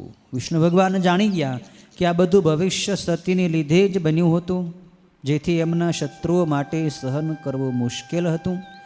એમ સમજી જઈ ભગવાન વિષ્ણુ પોતાના ગણોની સાથે સર્વના સ્વતંત્ર સ્વામી ભગવાન શિવનું સ્મરણ કરતા કરતા પોતાના લોકમાં જતા રહ્યા. ભગવાન વિષ્ણુ ત્યાંથી જતા રહ્યા છે. એણે વચન આપ્યું હતું દક્ષને કે હું યુદ્ધ કરીશ પણ હું જીતવાનો નથી, વીરભદ્ર જીતશે. એમ યુદ્ધ કરી વચન પૂરું કરી ભગવાન વિષ્ણુ પોતાના વૈકુંઠમાં જતા રહ્યા છે. બ્રહ્માજી હતા એ પણ દુઃખી થઈને પોતાના બ્રહ્મલોકમાં જતા રહ્યા. શું કરવું હવે? એ પણ ચિંતામાં પડ્યા કે મારો પુત્ર દક્ષ મૂઢ બન્યો છે, અક્કડ થયો છે, એની આ વિનાશ નોતર્યો. એણે ભગવાન શિવની સાથે વેર બાંધ્યું, બીજા કોઈની સાથે નહીં, એની શિવની સાથે વેર બાંધ. શિવે એનું શું બગાડ્યું હતું? પણ છતાંય પોતાની સગી પુત્રી દક્ષ પોતાના યજ્ઞમાં આવી તો એનું અપમાન કર્યું. કેટલું પાપ! એનું પરિણામ એને ભોગવવું પડ્યું. ચિંતા કરે છે બ્રહ્માજી. પછી તો ભગવાન શિવના જે ગણો હતા એણે બધાય દેવતાઓને હરાવી ભગાડી મૂક્યા છે. યજ્ઞ નારાયણ પોતે એ યજ્ઞમાં આવ્યા હતા, એ પણ ભાગ્યા છે. એ પણ યજ્ઞમાં હવિષ્ય ગ્રહણ કરતા હતા. ભગવાન શિવને છોડીને એ પણ યજ્ઞનો ભાગ લેતા હતા. ત્યારે એ ત્યાંથી ભાગવા માંડ્યા, હરણનું રૂપ લઈને આકાશમાં ભાગવા માંડ્યા. તો એને જોઈને વીરભદ્રે એ યજ્ઞનારાયણનું પણ મસ્તક ઉડાવી દીધું. પછી પ્રજાપતિ ધર્મને, કશ્યપને, ઘણા પુત્રો સહિત અરિષ્ટનેમિને, અંગિરા મુનિને, કૃશાશ્વને, મુનિશ્રેષ્ઠ દત્તને પકડીને મહાગણ વીરભદ્રે એમના માથા ઉપર લાતો મારવા માંડી. અને વીરભદ્રે દેવોની માતા સરસ્વતીના નાકનું ટીરવું નખની અણી વડે કાપી નાખ્યું. વીરભદ્રે બીજા પણ દેવો વગેરેની ચીરી નાખ્યા અને પૃથ્વી ઉપર પાડી દીધા. અને જેમ મોટો સર્પ ફૂંફાડા મારે એમ વીરભદ્ર ક્રોધાયમાન થઈને બધી દીપવા લાગ્યો. જેમ કેસરી સિંહ વનમાં હાથીઓને શોધે એમ વીરભદ્ર તલવાર ઉગામીને દરેક દિશાઓમાં વારંવાર જોવા લાગ્યો કે કયો શત્રુ ક્યાં ક્યાં છે. એક એકની વીણીને પકડીને માર્યા છે. એટલામાં મણિભદ્રે ભૃગુ ઋષિને પૃથ્વી પર પછાડી દીધા અને એની છાતી ઉપર પગ મૂકીને એ જ વખતે એના દાઢીની મૂછ ઉખાડી કાઢ્યા. કેમ કે ભૃગુ ઋષિએ પણ શિવનું અપમાન કર્યું હતું. શિવગણોને ભગાડવા માટે ભૃગુ ઋષિએ જ દક્ષિણ અગ્નિમાં હોમ કરીને રિભુ નામના રાક્ષસો ઉત્પન્ન કર્યા હતા. દક્ષ નિંદા કરતો તો શિવની, ત્યારે ભૃગુ ઋષિ જ હસવા માંડ્યા હતા. એટલે એનું પરિણામ, એનું ફળ મળ્યું દાઢીને મૂછ એના ઉખાડી નાખ્યા મણિભદ્રે. ચંડે વેગથી પૂષાદેવના દાંત પાડી નાખ્યા. કેમ કે જ્યારે દક્ષ ભગવાન શંકરની નિંદા કરતો હતો ત્યારે આ પૂષાદેવે દાંત દેખાડીને એ હસ્યો હતો પૂષાદેવ, એટલે એના દાંત ચંડે પાડી નાખ્યા છે. નંદીએ ભગદેવને પૃથ્વી પર પછાડ્યો અને એની બંને આંખો કાઢી નાખી. કેમ કે ભગદેવે તે ભગવાન શિવની નિંદા કરી હતી, ઈશારો કર્યો હતો આંખથી. જ્યારે દક્ષ નિંદા કરતો હતો શિવની ત્યારે ભગદેવે આંખથી ઈશારો કરી અને શિવની મશ્કરી કરી હતી. જેણે જેણે જે જે કાંઈ અપરાધ શિવના કર્યા હતા એ પ્રમાણે એને બધાને દંડ મળ્યો. પછી શિવના ગણો એ યજ્ઞની અંદર વિષ્ઠાઓનો વરસાદ વરસાવવા માંડ્યા. પછી વીરભદ્રે વેદિકાની અંદર ભરાઈ બેઠેલા દક્ષને જાણી લઈ બળથી એને પકડીને બહાર લાવ્યા છે. દક્ષ તો છુપાઈ ગયો હતો, ગભરાઈ ગયો હતો, ડરી ગયો હતો, એટલે વેદિકાની આસપાસ ક્યાંક છુપાઈ ગયો હતો. વીરભદ્રે ગોત્યો, એને પકડ્યો છે દક્ષને, અને પકડીને બંને એના ગાલ પકડીને તલવારથી એના માથાને કાપવા માંડ્યું. પણ દક્ષની અંદર યોગ બળ હતું એટલે એનું માથું તલવારથી કાપી ન શકાયું. પછી તો વીરભદ્રને એટલો ક્રોધ ચડ્યો એટલે વીરભદ્રે દક્ષની છાતી બંને પગથી દબાવી દીધી અને હાથ વડે જ એના માથાને તોડી નાખ્યું છે.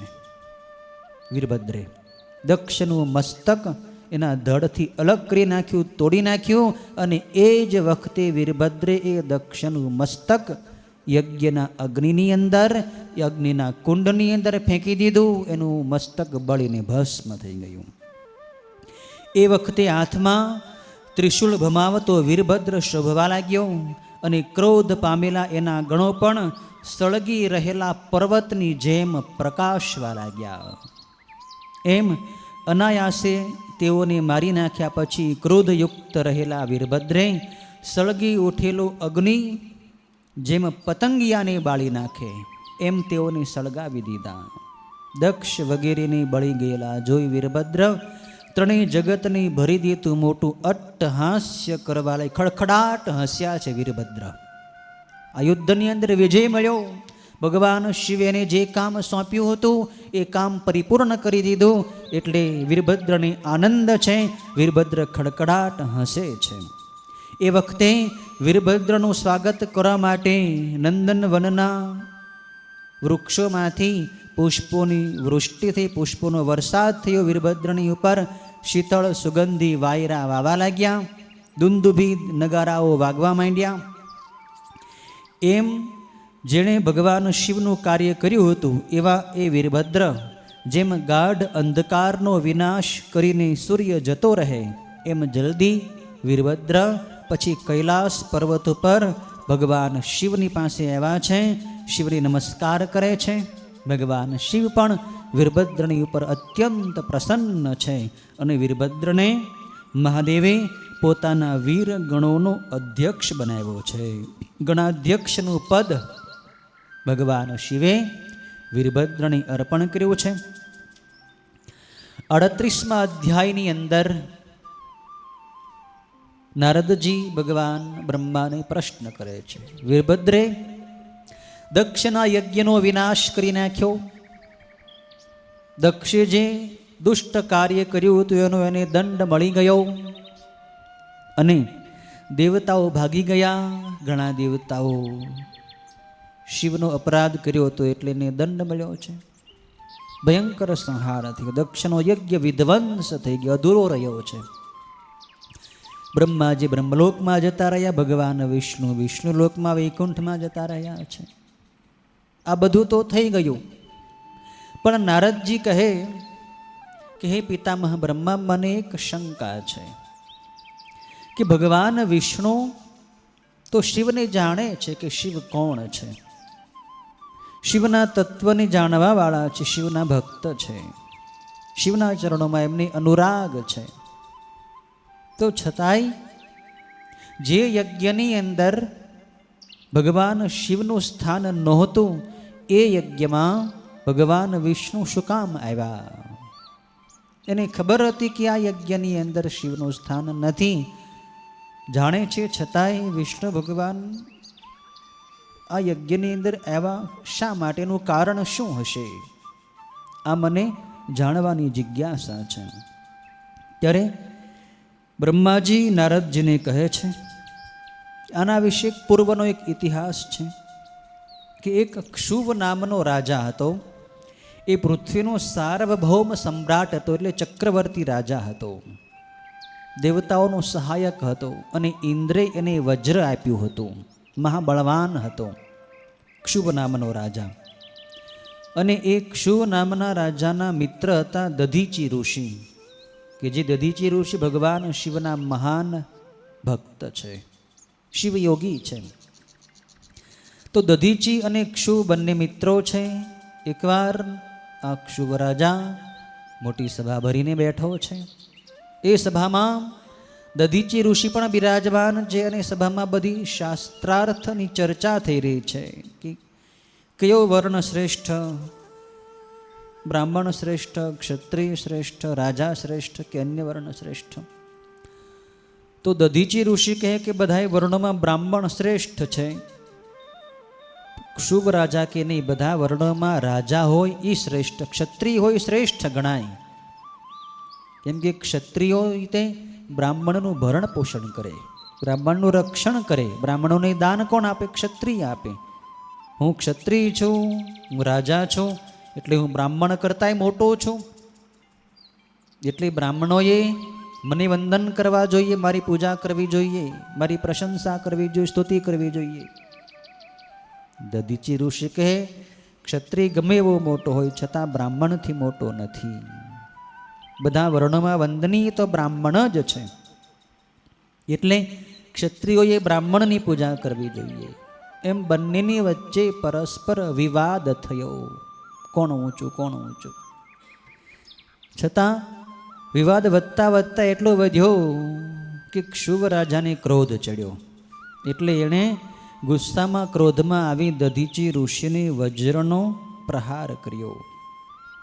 દધીચી ઋષિએ પણ ક્રોધાયમાન થઈ સૌથી પહેલાં દધીચી ઋષિએ પોતાના ડાબા હાથની મુઠ્ઠીનો પ્રહાર ક્ષુવ રાજાના મસ્તક ઉપર કર્યો. કેમ કે ક્ષુવ માનતો નહોતો કે મોટું કોણ છે.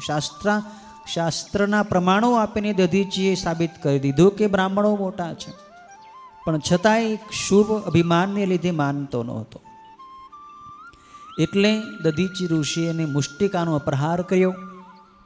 ત્યારે ક્ષુવે પણ દધીચી ઋષિને વજ્ર મારીને ઘાયલ કરી દીધાની ગર્જના કરી. દધીચી ઋષિ પૃથ્વી ઉપર ઘાયલ થઈને પડી ગયા. એટલે પછી દધીચી ઋષિએ શુક્રાચાર્યને યાદ કર્યા છે. ભૃગુવંશમાં જન્મેલા આ દધીચી ઋષિ એણે શુક્રાચાર્યને યાદ કર્યા, એટલે શુક્રાચાર્ય જે આવ્યા છે. શુક્રાચાર્ય પણ ભગવાન શિવના મહાન યોગી છે, શિવ ભક્ત છે, અને એમણે ભગવાન શિવના મહામૃત્યુંજય મંત્રને સિદ્ધ કરેલો છે. મૃત સંજીવની વિદ્યા કહેવાય છે. એ વિદ્યા શુક્રાચાર્ય જેને પ્રાપ્ત છે.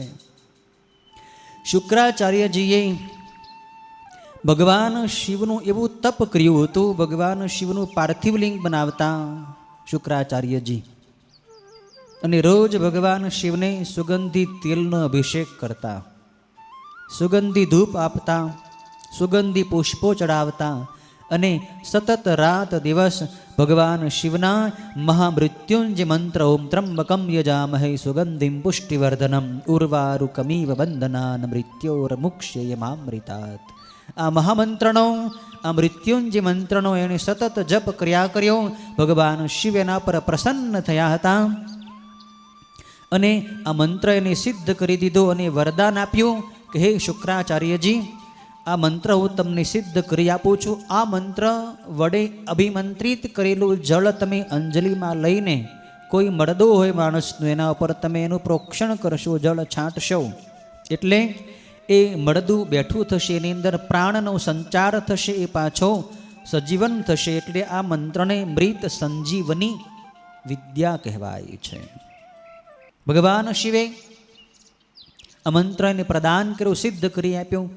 એ મંત્ર વડે શુક્રાચાર્યે દધીચી ઋષિને એના અંગો જે કપાઈ ગયા હતા, છિન્ન ભિન્ન થઈ ગયા હતા, ઘાયલ થઈ ગયા હતા દધીચી, એને પાછા સાજા કરી દીધા છે દધીચી ઋષિને.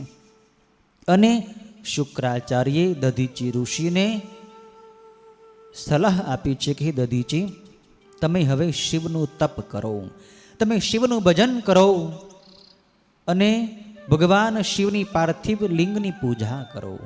ભગવાન શિવને અત્યંત વહાલો જે મંત્ર છે એ આ મહામૃત્યુંજય મંત્ર છે. મેં પણ આ જ મંત્રનો જપ કરીને ભગવાન શિવની પાસેથી સિદ્ધિઓ પ્રાપ્ત કરી છે. હું અસુરોનો ગુરુ છું, એટલે અસુરો યુદ્ધની અંદર મરાઈ જાય તો આ મંત્રથી અભિમંત્રિત કરેલું જળ અસુરોની ઉપર હું પ્રોક્ષણ કરું છાંટું, એટલે એ અસુરો પાછા જીવતા થાય છે. આ શક્તિ, આ સિદ્ધિ મને શિવની પાસેથી મળી છે. માટે હે દધીચી, તમારે પણ જો શક્તિ પ્રાપ્ત કરવી હોય, તમારે પણ જો આ ક્ષુવ રાજાની ઉપર વિજય પ્રાપ્ત કરવો હોય, તમારે પણ જો તમારા અસ્થિ, તમારા હાડકાં વજ્રના બનાવવા હોય તો ભગવાન શિવનું તમે આરાધન કરો. ભગવાન શિવ તમારી ઉપર પ્રસન્ન થશે. મારા આપને આશીર્વાદ છે. આવી સલાહ આપી શુક્રાચાર્ય જતા રહ્યા છે. અને શુક્રાચાર્ય જતા પહેલાં એને આ મહામૃત્યુંજય જે વિદ્યા છે એના મૂળ તો એ 8 શ્લોક છે. એના એ 8 શ્લોકમાંથી એકત્ર કરીને આપણા ઋષિઓએ એક મંત્ર બનાવ્યો, ઓમ ત્રંબકમ યજામહે. એ 8 મંત્રો કયા કયા છે? એ વિદ્યા, એ મૃત્યુંજય વિદ્યા અહીં શિવપુરાણની અંદર 38મા અધ્યાયના 22મા શ્લોકથી 29મા શ્લોક સુધી આપી છે. ત્રંબકમ યજામહે ત્રૈલોક્ય પિતરમ પ્રભુમ ત્રિમંડલસ્થ પિતરમ ત્રિગુણસ્ય મહેશ્વરમ ત્રિતત્વસ્ય ત્રિવહનેશ્ચ ત્રિધા ભૂતસ્ય સર્વતઃ ત્રિદેવસ્ય ત્રિબાહોશ્ચ ત્રિધા ભૂતસ્ય સર્વતઃ ત્રિદેવસ્ય મહાદેવ સુગંધિમ પુષ્ટિવર્ધનમ સર્વભૂતેષુ સર્વત્ર ત્રિગુણેષુ કૃતો યથા ઇન્દ્રિયેષુ તથાન્યેષુ દેવેષુ ચ ગણેષુ ચ પુષ્પે સુગંધિવત્સુરસ સુગંધિરમરેશ્વરઃ પુષ્ટિશ્ચ પ્રકૃતિરસ્માત પુરુષાદ્વૈ દ્વિજોત્તમ મહદાદિ વિશેષાંત વિકલ્પશ્ચાપી સુવ્રત વિષ્ણો પિતા મહસ્યાપી મુનીનામ ચ મહામુને ઇન્દ્રિયૈશ્ચૈવ દેવાનામ તસ્માદ્વૈ પુષ્ટિવર્ધનઃ તમ દેવમમૃતમ રુદ્રમ કર્મણા તપસા પીવા સ્વાધ્યાયેન ચ યોગેન ધ્યાનેન ચ પ્રજાયતે સત્યેનાન્યેન સૂક્ષ્માયાન મૃત્યુપાશાદભવમ સ્વયં બંધ મોક્ષ કરો યસ્માદ દુર્વા રૂકમીવ પ્રભુ. આ 8 મંત્રોની આ વિદ્યા છે. અને આ 8 મંત્રોનો ભાવાર્થ એવો થાય છે કે 3 નેત્રોવાળા, 3 લોકના પિતા, 3 મંડલોના રક્ષક અને 3 ગુણોના મહાન ઈશ્વર પ્રભુ શંકરનું અમે પૂજન કરીએ છીએ.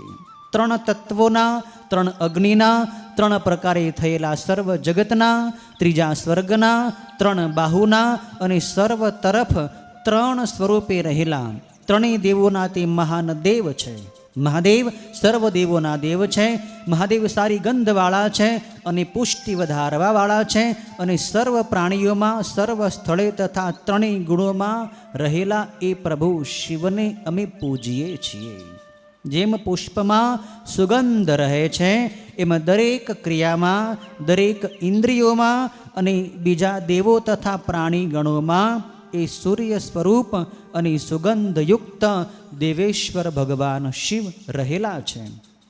હે બ્રાહ્મણોમાં ઉત્તમ એ પુરુષ થકી જ પ્રકૃતિની પુષ્ટિ થાય છે. હે ઉત્તમ વ્રતવાળા, મહત્તત્વથી માંડી વિશેષ સુધીનો આ સૃષ્ટિરૂપ વિકલ્પ એ પુરુષથી જ પ્રગટે છે.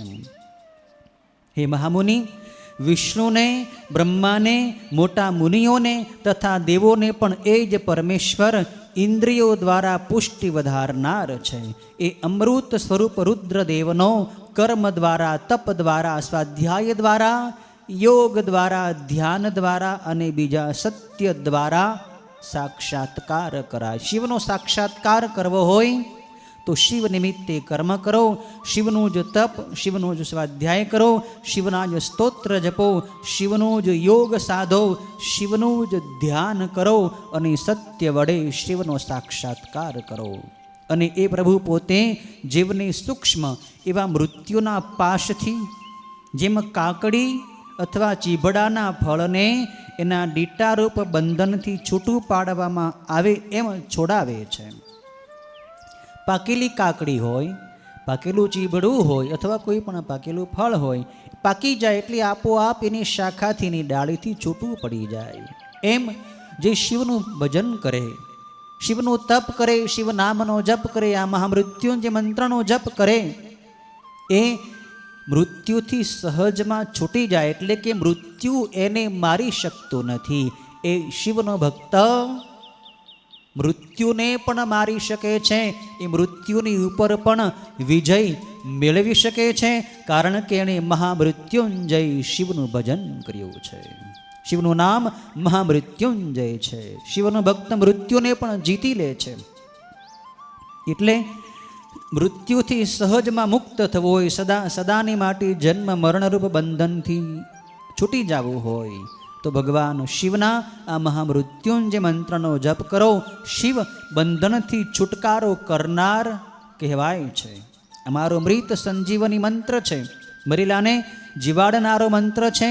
એનો પ્રેમથી નિયમપૂર્વક જપ કરવામાં તત્પર રહી શિવનું સ્મરણ કરતો તું એ જપ જપી હોમ કરી એ મંત્ર વડે મંત્રેલું જળ પીજે. શુક્રાચાર્ય કહે છે કે આ મંત્રથી અભિમંત્રિત કરેલું જળ જ તમારે રોજ પીવાનું છે. દિવસ રાત ભગવાન શિવની પાસે રહીને શિવનું ધ્યાન કરવાનું. એમ કરવાથી તમને મૃત્યુનો ભય નહીં થાય, તમે સર્વત્ર નિર્ભય થઈ જશો. કાળ પણ તમારો વાળ વાંકો નહીં કરી શકે. શુભ તો શું, યમરાજ પણ તમને ડરાવી નહીં શકે. આ શિવની ભક્તિની તાકાત છે. એટલે ન્યાસ વગેરે સર્વ ક્રિયાઓ કરી વિધિ પ્રમાણે શિવનું બરાબર પૂજન કરવું અને પછી ભગવાન શિવના આ મંત્રનો જપ કરતી વખતે ભગવાન શિવના જે સ્વરૂપનું ધ્યાન કરવું જોઈએ એ સ્વરૂપ હું વર્ણવું છું. અહીં મૃત્યુંજય મંત્ર જપતી વખતે ભગવાન શિવનું કેવું ધ્યાન કરવું, કેવા ભગવાનને જોવા. ભગવાન શિવના મૃત્યુંજયનું સ્વરૂપ કેવું છે? શિવના ઘણા અલગ અલગ સ્વરૂપો છે. કપાલી સ્વરૂપ છે, મૃડ સ્વરૂપ છે, હર સ્વરૂપ, ભવ સ્વરૂપ છે. એમાં જે મૃત્યુંજય સ્વરૂપ છે ભગવાનનું, એ કેવા આકારનું છે એનું વર્ણન શુક્રાચાર્યજી અહીં કરે છે. હસ્તાંભોજ યુગસ્ત કુંભ યુગલ દુધ્રિત્યતોયમ શિરઃ સિંચંતમ કરયોર્યુગેન દધત સ્વાંકૈસ કુંભૌ કરો અક્ષસ્ત્રં મૃગહસ્તમંબુ જગતમ મૂર્ધસ્ત ચંદ્રસ્ત્રવ્રત પીયુષાર્દ્રતનુમ ભજેસ ગિરિજમ ત્ર્યક્ષ્યમ ચ મૃત્યુંજયમ. કેવું સ્વરૂપ છે ભગવાનનું? આ શ્લોકનો અર્થ એવો થાય છે કે ભગવાન મૃત્યુંજય જે છે એણે પોતાના સ્વરૂપમાં 8 ભુજાઓ બનાવેલી છે. મૃત્યુંજય ભગવાન 8 ભુજાઓવાળા છે. એમાં સૌથી ઉપરની જે 2 ભુજાઓ છે, બંને ભુજાઓ ડાબી બાજુની અને જમણી બાજુની સૌથી ઉપરની જે 2 ભુજાઓ છે, એમાં 2 કળશ લઈને ભગવાન પોતે પોતાના જ મસ્તક ઉપર અભિષેક કરે છે. ઉપરની 2 ભુજાઓથી ભગવાન પોતાની ઉપર જળ રેડે છે, જળનો અભિષેક કરે છે. બીજા 2 હાથને કળશો સહિત પોતાના ખોળામાં ધારણ કરે છે. બીજા જે 2 હાથ છે એને ગોદની અંદર ભગવાને ખોળાની અંદર મૂકેલા છે અને એ ખોળાની અંદર, ગોદની અંદર મૂકેલા બંને હાથની હથેળીમાં પણ ભગવાને 2 કળશ, 2 ઘડા પકડેલા છે, ધારણ કરેલા છે. બીજા હાથમાં રુદ્રાક્ષની માળા છે અને પછીના હાથમાં મૃગ મુદ્રા છે. પછીના હાથમાં કમળ ઉપર એ ભગવાન કમળ ઉપર બિરાજેલા છે અને મસ્તક ઉપર રહેલા ચંદ્રમાંથી ઝરતા અમૃત વડે ભીંજાયેલા શરીરવાળા છે અને પાર્વતી સહિત છે. જુઓ, એમાં જે ઉપરના જે બે હાથ છે ભગવાનના, જેમાં ભગવાને કળશ પકડેલા છે, ઘડાઓ પકડેલા છે, એને ભગવાન પોતાના શરીર ઉપર રેડી રહ્યા છે. ત્યારે એ ઘડાને ટેકો આપવા માટે ભગવાને પોતાની બે ભુજાઓ ફેલાવેલી છે. એટલે આમ તો 4 ભુજાઓ વડે ભગવાને પોતાની ઉપર અભિષેક કરે છે. બાકીના 2 હાથ ગોદમાં છે અને બાકીના 2 હાથમાં એકમાં મૃગ મુદ્રા છે અને એકમાં કમળ છે. આ રીતે કુલ 8 હાથ થયા. 4 હાથમાં કળશ, 6 હાથમાં કળશ થયા, 2 કળશ ઉપર 2 નીચે, અને એકમાં મૃગ મુદ્રા, એકમાં કમળ. એમ અષ્ટભુજાઓ વાળા મહાદેવ છે. કમળની ઉપર બિરાજમાન છે અને ભગવાનની બાજુમાં માતાજી પણ સુંદર સ્વરૂપે બિરાજમાન છે. આવા મૃત્યુંજય સ્વરૂપનું ધ્યાન કરતા કરતા ઓમ ત્રંબકમ મંત્રનો તમારે જપ કરવાનો છે. આવી સલાહ દઈ, આવી પ્રેરણા આપી શુક્રાચાર્યજી ત્યાંથી અંતર્ધાન થયા છે, અદૃશ્ય થયા છે, પોતાના સ્થાને ગયા છે. દધીચી ઋષિ વનમાં જઈને ભગવાન શિવનું અદ્ભુત તપ કરે છે, પાર્થિવ શિવલિંગની પૂજા કરે છે અને મહામૃત્યુંજયનો જપ કરે છે. વર્ષો સુધી ભગવાન શિવની આરાધના કરી એટલે ભગવાન શિવ એના ઉપર પ્રસન્ન થયા અને વરદાન માગવાનું કહ્યું કે તમે વરદાન માગો. દધીચી ઋષિ માગે છે કે મહાદેવ મને 3 વરદાન આપો. પહેલું વરદાન કે મારા હાડકા વજ્રના થાવ, વજ્ર જેવા મારા હાડકા થાવ. બીજું વરદાન કે મારો કોઈ નાશ ન કરી શકે, મને કોઈ મારી ન શકે. અને ત્રીજું વરદાન કે હું સર્વ રીતે દીન ન બનું. યુદ્ધમાં હું ડરું નહીં, હું દીન ન થઈ જાઉં, ડરી ન જાઉં, ગભરાઈ ન જાઉં. આવા 3 વરદાનો મને આપો. ભગવાને તથાસ્તુ કહી 3 વરદાનો દધીચીને પ્રદાન કર્યા છે. શિવ કૃપાથી દધીચીના અસ્થિ, દધીચીના હાડકા વજ્ર જેવા મજબૂત બન્યા છે. દધીચી તુરંત ક્ષુવરાજાની સભામાં ગયા છે અને ક્ષુવરાજા સભા ભરીને બેઠો છે સિંહાસનમાં મધ્ય ભાગમાં. ત્યાં જઈને તુરત જ દધીચી ઋષિએ ક્ષુવરાજાના માથા ઉપર પગ વડે લાત લગાવી દીધી છે. ત્યારે ક્ષુવરાજાએ પણ ક્રોધે ભરાઈને દધીચી ઋષિની છાતીમાં વજ્રનો પ્રહાર કર્યો, પણ ભગવાન શિવના પ્રભાવથી એ વજ્ર બુઠ્ઠું થઈ ગયું, પણ દધીચી ઋષિને મારવા માટે એ સમર્થ ન થયું. વજ્રનું કાંઈ ચાલ્યું નહીં. એટલે ક્ષુવરાજાને પણ નવાઈ લાગી. દધીચીને અમારું વજ્ર મારી ન શક્યું, ઘાયલ ન કરી શક્યું. એટલે દધીચીને વજ્રથી પણ મારી નાખવા અશક્ય જોયા એણે અને અત્યંત પ્રભાવ જોયો. ક્ષુવરાજા જાણી ગયો કે દધીચીએ કંઈક તપ કર્યું છે. એટલે દધીચી પછી તો ક્ષુવરાજા પછી તો દધીચીને મારવા માટે એક ઉપાય કરે છે. ક્ષુવરાજા ભગવાન વિષ્ણુની પાસે જાય છે કે આ દધીચીને આપ હરાવો, એની સાથે યુદ્ધ કરો. દધીચી કોઈક તપ કરીને ભગવાન શિવનું આરાધન કરીને મહાન બળવાન બન્યો છે અને એમ કહે છે કે હું કોઈથી ડરતો નથી. એણે મારા મસ્તક ઉપર પગની લાત મારી, મારું અપમાન કર્યું છે. એ ભગવાન વિષ્ણુ એ ગર્વવાળા દધીચીને આપ યુદ્ધમાં હરાવો. વિષ્ણુ ભગવાનની પાસે ક્ષુવરાજા જાય છે. ત્યારે વિષ્ણુ ભગવાન એક ક્ષુવરાજાને કહે છે કે હે રાજા, રુદ્રના ભક્તોને કોનો ભય હોય? તું મને એમ કહે છો કે આ દધીચીને તમે હરાવો, પણ એ કામ કઠિન છે. દધીચી તો ભગવાન મહારુદ્રના ભક્ત છે, એણે મહામૃત્યુંજય મંત્રનો જપ કર્યો છે, એટલે એ નિર્ભય થઈ ગયા છે.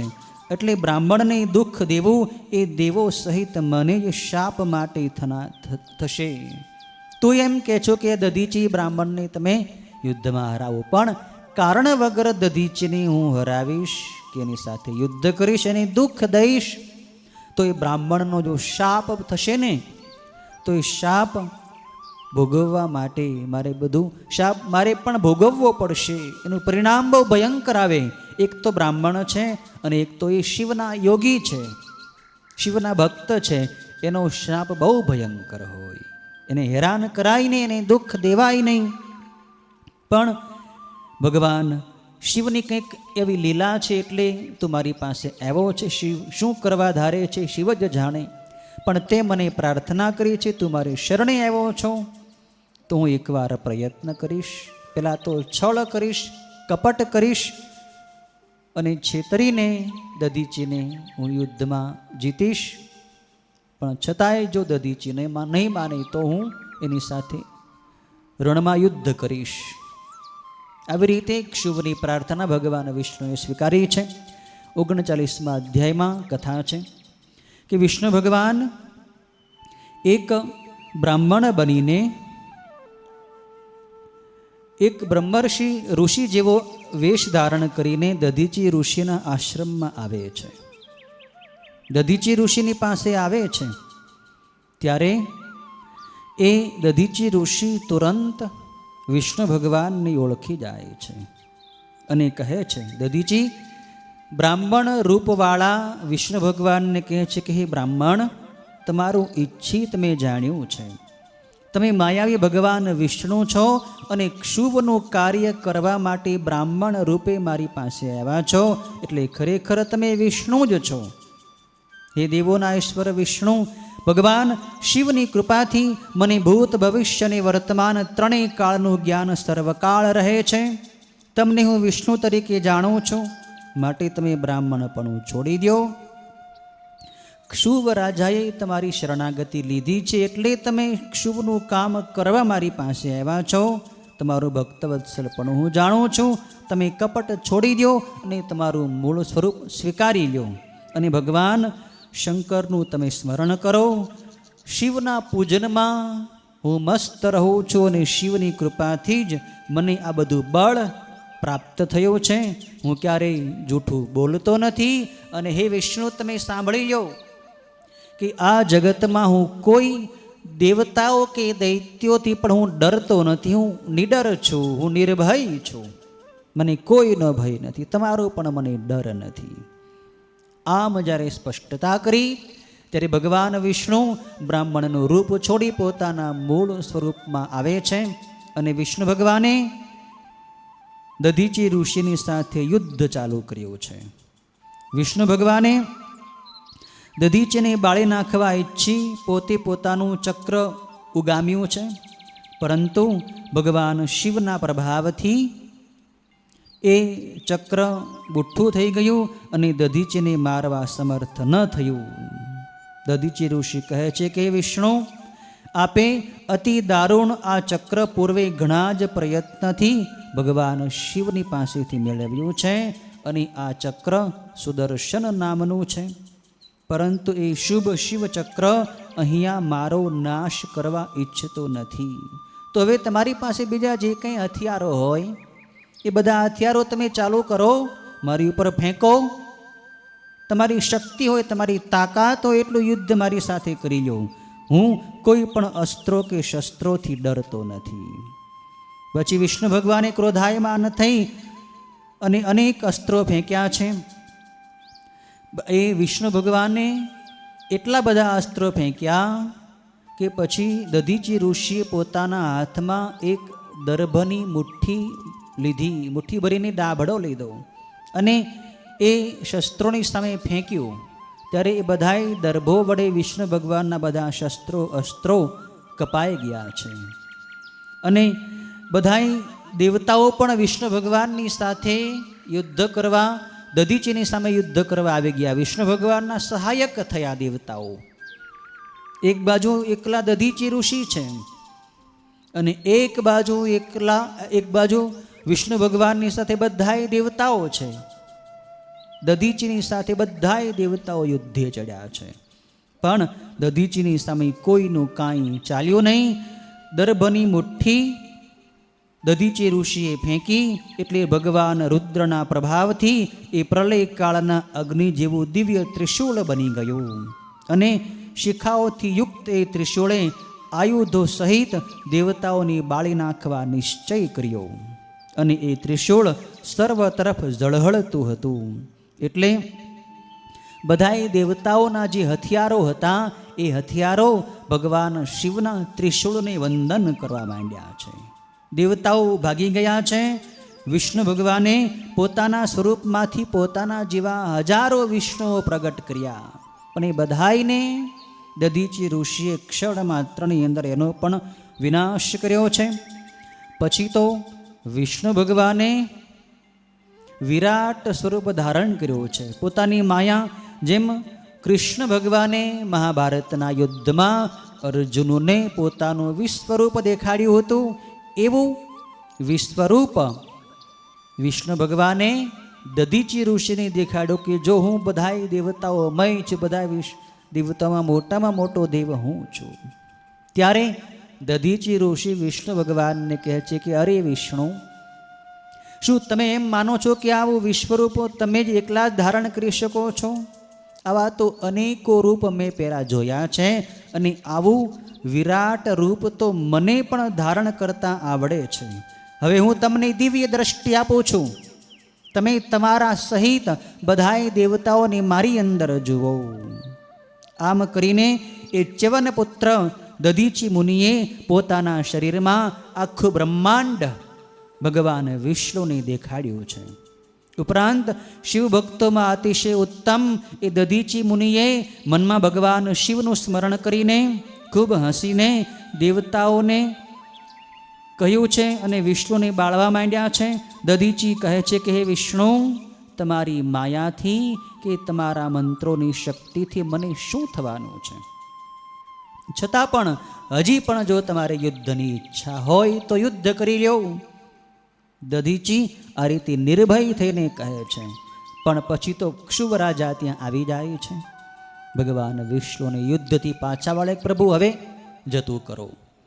દધીચી નહીં જીતાય, કેમ કે એ શિવના મહાન ભક્ત છે. દધીચી જીતવા અશક્ય છે. યુદ્ધ બંધ કરો, જતું કરો. ક્ષુવની પ્રાર્થનાથી ભગવાન વિષ્ણુ યુદ્ધથી વિરામ પામ્યા છે અને પછી દધીચીને ક્રોધ ચડ્યો છે. દધીચીને થયું કે વગર કારણે આ વિષ્ણુએ અને બધાય દેવતાઓએ મારી સાથે યુદ્ધ કર્યું, મને પરેશાન કર્યો, મને તકલીફ આપી છે. મારો કોઈ દોષ નહોતો, મારો કોઈ ગુનો નહોતો. મેં તો સત્ય વાત કરી હતી કે બ્રાહ્મણ શ્રેષ્ઠ છે, એને એ બ્રાહ્મણ બધાની વંદનીય છે, પણ ક્ષુવ માનતો નહોતો એટલે મારે આ બધું કરવું પડ્યું છે. પણ આ દેવતાઓએ વગર કારણે મારી સાથે વેર બાંધ્યું અને યુદ્ધ કર્યું, માટે હું શાપ આપું છું કે હે દેવોના ઇન્દ્ર સહિત દેવો, મુનીશ્વરો અને વિષ્ણુદેવ પોતપોતાના ગણો સાથે તમે બધાય ભગવાન મહાદેવના, ભગવાન મહારુદ્રના કોપરૂપી અગ્નિ વડે બળીને તમે નાશ પામશો.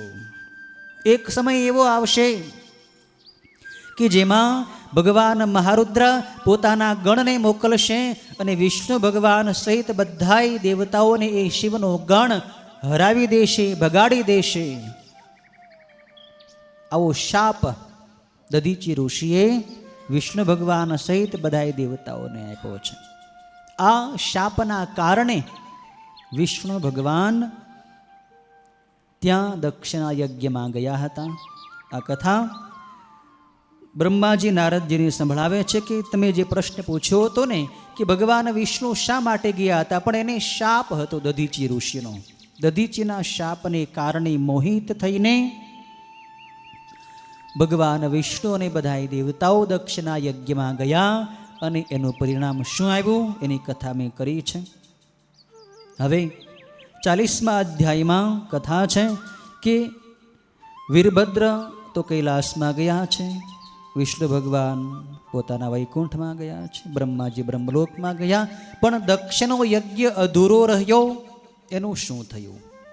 ભગવાન શિવ બધાથી નારાજ છે, કેમ કે દેવતાઓએ અને દક્ષે શિવનું અપમાન કર્યું, શિવને છોડીને યજ્ઞ કર્યો. તો હવે બધાય દેવતાઓએ પછી શું કર્યું એની કથા સાંભળવી છે. બ્રહ્માજી કહે છે કે પછી તો હું પોતે મનમાં ખૂબ દુઃખી થયો. ભગવાન વિષ્ણુની પાસે ગયો કે શું કરવું જોઈએ. વિષ્ણુ ભગવાને મને સલાહ આપી કે એક જ ઉપાય છે કે જેનો આપણે અપરાધ કર્યો છે એ શિવની શરણે જવું જોઈએ. શિવ સિવાય આપણો ઉદ્ધાર શક્ય નથી. શિવની પાસે આપણે જવું જોઈએ. કૈલાસમાં આપણે બધાએ જઈએ અને ક્ષમા માગીએ. શિવ દયાળુ છે, શિવ ભોળા છે, શિવ કૃપાળુ છે. ભલે ગમે એવો અપરાધ આપણે કરીએ પણ એકવાર હૃદયપૂર્વક ક્ષમા માગી લઈએ તો શિવ અવશ્ય ક્ષમા કરી દે છે, એને નિર્ભય બનાવી દે છે. શિવ ભોળા છે. આપણે ત્યાં જઈએ. બ્રહ્માજી પછી દેવતાઓની સાથે, ઋષિઓ મુનિઓની સાથે, બધાય સાથે મળીને કૈલાસ પર્વત ઉપર જાય છે. આ કૈલાસ પર્વતનું વર્ણન અહીં કર્યું છે. નંદા અલકનંદા નદીઓ છે, કૈલાસની ભૂમિ ઉપર વહે છે, હિમાલય ઉપર. અલકા નામની નગરી કૈલાસની બાજુમાં છે. પૂર્વે આપણે જોઈ ગયા, જ્યાં કુબેરનું રાજ્ય છે. સૌગંધિક નામનું વન છે, વનમાં સુગંધી પુષ્પો છે. કુબેરની નગરી બાજુમાં છે. બધાય દેવતાઓ ત્યાં આવીને 41મા અધ્યાયની અંદર જે શિવ સ્તુતિ કરે છે એ કથા છે. બ્રહ્માજીએ ભગવાન વિષ્ણુ ભગવાનને નમસ્કાર કર્યા. મહાદેવને અનેક પ્રકારે નમસ્કાર કર્યા છે. ક્ષમા માગી છે. મહાદેવ, અમે આપના અપરાધી છીએ. આપની માયા જાણવી બહુ દુષ્કર છે. કોણ આપની માયાને જાણી શકે? મહાદેવ, આપ ક્યારેય કઈ લીલા કરવા ધારો છો એ કોઈની ખબર હોતી નથી. પ્રભુ, આપ શા માટે અમને મોહિત કરો છો? પ્રભુ, આપની માયાથી મોહિત થઈને જ અમે બધાય મૂઢ બનીને દક્ષના યજ્ઞમાં ગયા હતા. મહાદેવ, અમારી ભૂલ, અમારો અપરાધ અમે સ્વીકારીએ છીએ. અમે એ બદલ આપની પાસે ક્ષમા માગીએ છીએ. પ્રભુ, અમને ક્ષમા કરો, ક્ષમા કરો. અને હવે એવી કૃપા કરો કે દક્ષ પ્રજાપતિને ક્ષમા કરો અને એને પાછો જીવિત કરો. એનો યજ્ઞ જે અધૂરો રહ્યો છે એ આપ પૂર્ણ કરો. કેમ કે આપ યજ્ઞમાં વિઘ્ન નાખવાવાળા નથી. આપ યજ્ઞને પૂર્ણ કરવાવાળા છો. આપ યજ્ઞના રક્ષક છો. આપે યજ્ઞનું રક્ષણ કરવું જોઈએ. પ્રભુ, આ યજ્ઞની અંદર પૂરેપૂરો ભાગ અમે આપને આપશું. સૌથી પહેલો ભાગ આપનો, પૂર્ણ ભાગ આપનો અમે આપને અર્પણ કરીશું. પછી જે વધે એ ભાગ અમે ગ્રહણ કરીશું. પ્રભુ, અમારી ભૂલ થઈ કે અમે આપને ભાગ ન આપ્યો, યજ્ઞમાં સ્થાન ન આપ્યું. ક્ષમા કરો, ક્ષમા કરો. મહાદેવ, મહાદેવ દયાળુ બન્યા છે. મહાદેવે નેત્રો ખોલ્યા છે અને બધાય દેવતાઓને કહે છે કે આ તો તમે દુષ્ટ બન્યા હતા. દક્ષ અભિમાની થયો હતો અને કોઈનું માનતો ન હતો. મર્યાદાનું ઉલ્લંઘન કરી ગયો હતો. શિવાદેવી એને આંગણે આવ્યા તો એનું અપમાન કર્યું. બળીને ભસ્મ થઈ ગયા છતાં એના મનમાં કાંઈ નહોતું. એટલે મારે એને દંડ દેવો પડ્યો. દુષ્ટોને દંડ દેવો એ મારું કર્તવ્ય છે. ધર્મની રક્ષા કરવી એ મારું કર્તવ્ય છે. માટે મેં એને દંડ દીધો છે. પણ હવે હું તમને ક્ષમા આપું છું. યજ્ઞના મસ્તક રૂપ દક્ષનું મસ્તક બકરાના મોઢાનું થાઓ અને ભગદેવ સૂર્યના નેત્ર દ્વારા પોતાનો યજ્ઞ ભાગ ભલે જોવે. દક્ષનું મસ્તક તો અગ્નિની અંદર બળી ગયું છે, પણ યજ્ઞ પશુ જે બકરો બોકડો કહેવાય એનું મસ્તક લાવી તમે મને આપો. આપણે બધાએ ત્યાં જઈએ. યજ્ઞ ભૂમિ ઉપર કનખલ ક્ષેત્રમાં જઈએ, જ્યાં યજ્ઞ અધૂરો પડ્યો છે. ત્યાં જઈ દક્ષના ધડ ઉપર બકરાનું મસ્તક ચડાવી દઈએ. ભગદેવના નેત્ર મારા ગણોએ ફોડી નાખ્યા છે, એને સૂર્યના નેત્ર આપશું, જેથી એના નેત્ર પાછા આવશે. જેના દાંત ભાગી ગયા છે એવા પૂષાદેવ યજમાનના દાંત વડે યજ્ઞના ઉત્તમ બલિદાનને ભલે ખાય. ભૃગુ ઋષિની દાઢીને મૂછ મારા ગણોએ ઉખાડી કાઢ્યા છે, તો ભૃગુને બકરાની જ દાઢી અને મૂછ થશે. અશ્વિની કુમારોના પણ 2 બાહુઓ કપાઈ ગયા છે, એ પણ પોતાના બાહુઓ પાછા મેળવશે. જેને મેં દંડ દીધો છે એને પાછાના અંગોને હું સાજા કરી દઉં છું. આમ કરીને ભગવાન શિવ વીરભદ્રની સાથે દક્ષના યજ્ઞ સ્થળે દેવતાઓની સાથે પધારે. બધાએ દેવતાઓ આવ્યા છે, શિવના ગણો આવ્યા છે, ભગવાન શિવ સ્વયં આવ્યા છે. દક્ષના ધડ ઉપર યજ્ઞ પશુ બકરાનું મસ્તક જોડી દે છે અને બધાને ભગવાને પોતપોતાના જે અંગો કપાયા હતા એ બધાએ સાજા કરી દે છે. બધાએ પાછા સજીવન થયા છે. દક્ષનો યજ્ઞ જે અધૂરો હતો એ ભગવાન શિવે પરિપૂર્ણ કર્યો છે અને દેવતાઓને કહ્યું છે કે હે દેવતાઓ, મારામાં અને વિષ્ણુમાં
ત્રીજા ખંડની જે પાર્વતી ખંડની કથા છે એ કથા આવતીકાલે કરશે.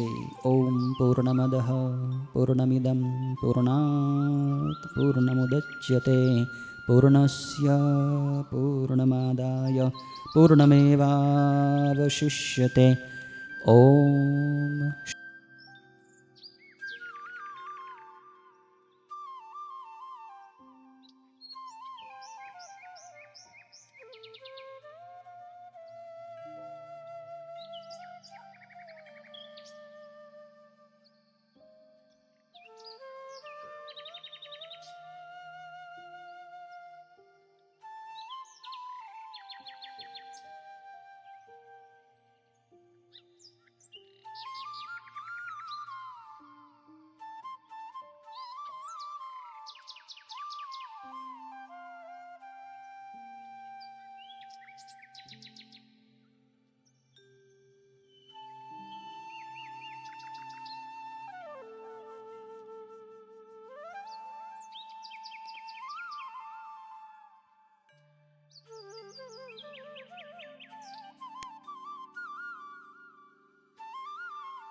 ભોલે નમઃ શિવાય.